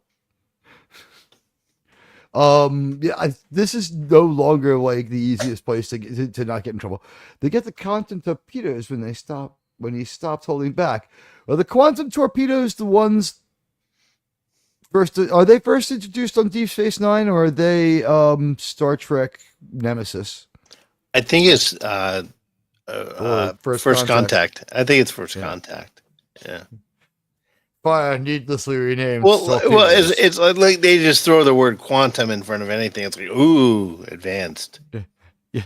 Fire the needlessly renamed torpedoes. Yeah, like quantum a plate of armor with polarization and reverse the polarity thing, Belana. Yeah. It's kind of like the what is it called, the Bladic shields or whatever from the Voyager. It's like, and the photonic torpedoes. It wasn't just photons; it was photonic, which means they act like photons. Well, they're photonic, like I am ambionic or hooked on phonic. Fire hooked on phonic torpedoes. I gotta say, we had one of the most effective bad episode Star Trek review shows ever. We did fairly review the show. It kind of leveled up in everyone's opinion. And I guess with that, out of the blue, I'm just gonna say, hey, what are you doing this week, Sean Carter? I heard you got a new video up. I do have a new video up, finally. It was only like 3 weeks. I'm working on that ambassador class refit and got it up, and got a little bit more work to do on it. God, I'm looking forward to being done with that thing. And Sean's channel is on the sci-fi model guy. Yes, and Admiral, the next project I'm going to be working on is the Enterprise refit for you. That model that you were kind enough to send me, I will be building and sending back to you. I can't wait. It's going to be a blast. All right. And how about you, JT Kirk? What does this week hold for you? These next 7 star dates? Let's see. Wednesday, I will be on Dave C's channel going over the second to last episode, or issue rather, of the 1977 Black Panther run. Now, this Black Panther, this will be the comic where passes it off to his female counterpart, right? Because it's the end. It's where he admits that he's too toxic and gives the armor to a female. That's what I'm expecting, because it only the Black Panther, the suit or whatnot only is appropriate when it fits a woman. So this would be perfect when it fits a woman who's 4'10". What did you do with all that leftover batsuit material, and how did you cut that batsuit? We'll never know. And guys, I'll be back. I don't think I'm doing Sunday. I think I'm gonna finally get a day off tomorrow, but then I'm gonna make Krimwan and everyone else from the 1923 panel do a movie review. I think we're gonna do Fury because opinions are divided about Fury. I think. With Brad Pitt, is that the Brad Pitt movie? That movie, yeah. I think that's a good movie. Fury is a terrible movie. I liked it. Here's my case against it. They are 0 for 3 in prisoners taken. They execute all 3 of their prisoners. These are good guys. Also, they talk about how the war will be over in just hours, if not days, if not hours. They are just like so fatalistic through the whole thing, like trying to get themselves killed. Their final mission is the only thing that doesn't bother me. And here's one thing: Brad Pitt conspicuously can speak German. Not very well. No. Yeah, what does it contribute to the movie, and what does it mean? Like, so what? Like, he couldn't have just yelled "F you" at the Germans when he was shooting at them at the end. They couldn't have yelled like, "Essen the Scheissen," back at him or whatever. So, did you like him better in Inglourious Bastards? Inglourious Bastards is more realistic. Wow. Which doesn't say much. It's a I better like movie. that movie. That's such a... Fury has awesome action scenes. The Fury action scenes are awesome. The Fury... Oh, hey, Miss Katonic with a $5 super sticker. Thank you. It's I a need pair. a $5 super sticker. So it's a pair? Yeah. We decided like $10 is super pairs. $5 is the greatest American paro. I think that $5 meet the Mets. What do you think? I like the greatest American paro. All right, but I mean that's the $10 pair song. I guess I can sing it anyway. But what is this pair doing? Let's see. Maybe it'll inspire me to. He's just working. He's masturbating. Oh wait, no. Yeah, it's just no wait. He's blowing a party Valley favor. But where is Pleasant Valley Packlead? Somebody go down to the ship stocks and make sure my Romulan ale hasn't been touched. I need that for command. You guys drink and you just have your own lives to worry about. I've got mine and 2,425 other members of this fleet to worry about. Remember that. All right. Let's see. Believe it or not, it's a dancing pair. I never thought I could feel so free. He's blowing a party favor and waving his hands in the air. Who could it be? Believe it or not, it's just Teague. See, I got some other lyrics in there. All right, thank you very much, Miskatonic Madman, for the pair. You guys have really been great. This is the last, I guess, Star Trek of the month. You guys have been so generous and so cool and so nice to me. It's been a difference maker in my life. Like I said, when I played my hey, Pleasant Valley Packland's back. Let's see. Put up the picture of Angela right and I'll show this. Show. I remember this one time I was drinking Boone's Farm apple wine when I was supposed to be working. But anyway, if I could get away with edgewise, JT, stop interrupting me. I'm trying to fucking talk here. Sure. God damn you, JT. I think we've been meeting up to the other show long enough now, but that was fun. Can I finish? I'm sorry. No, I'm joking. Could I finish? I know. I'm not sorry. It's Pleasant Valley Packland. Can I finish? I want to be strong. That's what I wanted to say. Have you tried exercising your mind? Let's see. My license plate is LIKMYNG. Oh. I think that Pleasant Valley Packland has to get on the subspace radio to the other planets and system and be like, so I need you to sign this consent form that says I live on this planet. Sometimes I use my computer, but not much. Oh, this ankle bracelet, it's just a fashion statement. My people all wear it. Anyway, Lemon Pie, everybody else, Pleasant Valley Packland, especially Pleasant Valley Packland. I mean, come on. A celebrity like that. This show has been brought to you by the genius, the outright and absolute amazing genius of Gene Roddenberry.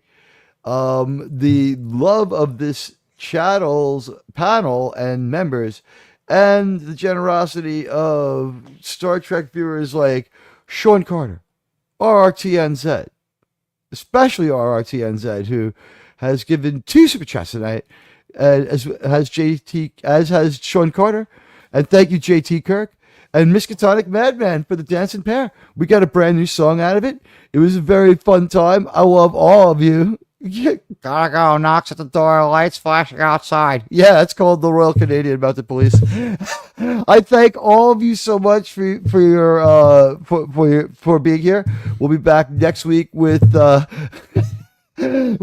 more Star Trek for you. You guys in the private chat, like, are you trying to get me to hyperventilate? One day, like, everybody's gonna go to Rumble and like we'll have no private chat. We'll just have no inner monologue. We'll say everything out loud. It'll be completely fucking insane.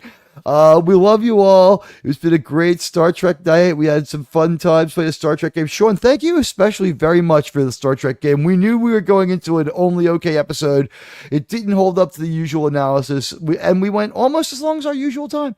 Although I think our record is still 2 hours was the shortest one, right? Here's the I have a question. Would you guys like more of those games? Yeah, they're great. I just don't like to lose. I don't believe in a no-win scenario.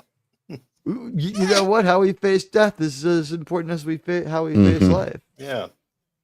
But it'd be cool to get a way for the chat to interact with that more. I'll have to think that would be great to find a way. Yeah, you know what? There are some now game show templates popping up. So yeah, same Teague time, same Teague channel. We'll be back next week, right around 9:45. Although it's starting to be a discussion. I know a lot of people don't like it, but like maybe we start at 10, do the episode after a 15-minute talk, and then end the regular time, because we're almost back to the footprint of the regular show, and like 9:45 is a strange time. But that one's up for debate, though. 9:45 isn't so bad. We're like how many more episodes of Enterprise do we have left? So if we had 26 season 1, right, and that includes part 1 of Shockwave, and 26 season 2, we're up to 12. That means we have seen 38. So we are like 38% roughly done with Star Trek. Like I said, we have about 60% of the show left to go. But we have 4 or 5 multi-episode movies that we'll try to do at least 2 or 3. If it's 3, we got to think about if we could do 3. If it's one complete story, we might be able to do it. It's a little bit of dedication. If it starts bumping up against when we have to do Sci-Fi CSI, we'll do 1 episode at a time. We'll just try to do our best with it. Because Sci-Fi CSI and Enterprise at the same time, like, that is a little bit of a grind. But the thing is, I think you guys will find this. Strange New Worlds is so terrible that watching it and reviewing it is so cathartic that you can get let go of your shrink. If you need like a chiropractor, you could probably let them go. Like you're gonna like all the stress is gonna come out of your life because you're gonna just have like this anger orgasm after watching this travesty of Star Trek. I don't know if we watch party it live to get our live reactions or watch it and then react. I just don't know, because I don't know if human beings should have to take notes of that show. Yeah, I just don't know. So coming up in the future here, the next episode we have is Stigma, which is a Denobulin episode. The one after that is Ceasefire, which deals with topics of conflict. Let's see, the first one in the dugout after that is Future Tense, one of my favorites, although some people don't like it because of time travel. That person is banned from the channel, so it doesn't really matter. Fuck him. I think we're getting some better episodes coming up, folks. By the way, Future Tense, is that the one where it's... Oh, no, I'm thinking of E Squared. E Squared is a great episode. Future Tense, I believe, is the one where they get that probe that they can't scan, and it's bigger on the inside. That's a cool one. Yeah, the TARDIS comes to visit. Yes. Yeah. By the way, I want to thank OB2 for being by yesterday and being part of... It's past 24 hours, so this is just real. 1,200 people watched yesterday's show. At some point, one of those waves of people was real. No, listen, here's the thing. 1,100 views added on after the end of the show. Oh, amazing. 1,100 of those are post-show views. I'm sorry, 1,000 of those are post-show views. Remember when I showed you that analytic and it had the other number when watched after? And it kept going up by crazy amounts? Yeah. I found a way to stop it. Once you monetize the stream, it stops going. I probably would still be going crazy now if I haven't monetized it. Next time it happens, I'll just not monetize it and see what happens. Because I don't monetize the live streams for Star Trek at all. And I usually don't monetize the streams during the month. Everybody's going to be getting hit with a new layer of ads. It's crazy. Well, I have to reread the wording. It seems to be saying that it will only be on retroactively on older stuff, but sorry. It's saying what? OB2. Oh, yeah. I love the yelling and the dumb comments that came at the end. You know what? Thankfully, most people didn't make it to the end of the show. Like, the average watch time was pretty good, though. Yeah, no, like, I looked over at the thing and, like, the little spikes that show how many watches you get an hour, like, they try to keep them uniform. So, like, if you get 3 views an hour and that's, like, the best you've done all day, it, like, looks like it's a really high thing. But these spikes were, like, 16, 17 times larger than anything I'd ever seen. Like this was like Doomcock like levels for a little while, for like 2 hours there. It was like insane. And then it just kind of tapered off. But when I looked at it, 80% of it was recommended by YouTube. So it was legitimate. And I did go and chat with YouTube to make sure it was real. So thanks everybody for the 1,200 view show yesterday. It was great. And at some point, one of those waves of live people that was around 300-400 people, 100 or so of them were real. That was great too. We have to start just when these crazy waves come through, we acknowledge that it's a crazy wave, and then we just have to thank any new people who might be caught up in it and move on. There's no point anymore really in litigating what might be an attack. YouTube has maintained on the last one. Guys, it's apparently if there's like 400 people watching, but only like 80 browsers are open, then it's like you get 80 views. That's how it's why. But you get 400 concurrents. They say that can happen too. That was actually spoken to me today by YouTube chat. So they validated the large numbers of people through the show, and they validated the numbers of people who watched after it. So thank you, everyone who was part of yesterday's 1,200 view show. I thank you from the bottom of my heart, and thanks to everyone here for another great show tonight. Yeah.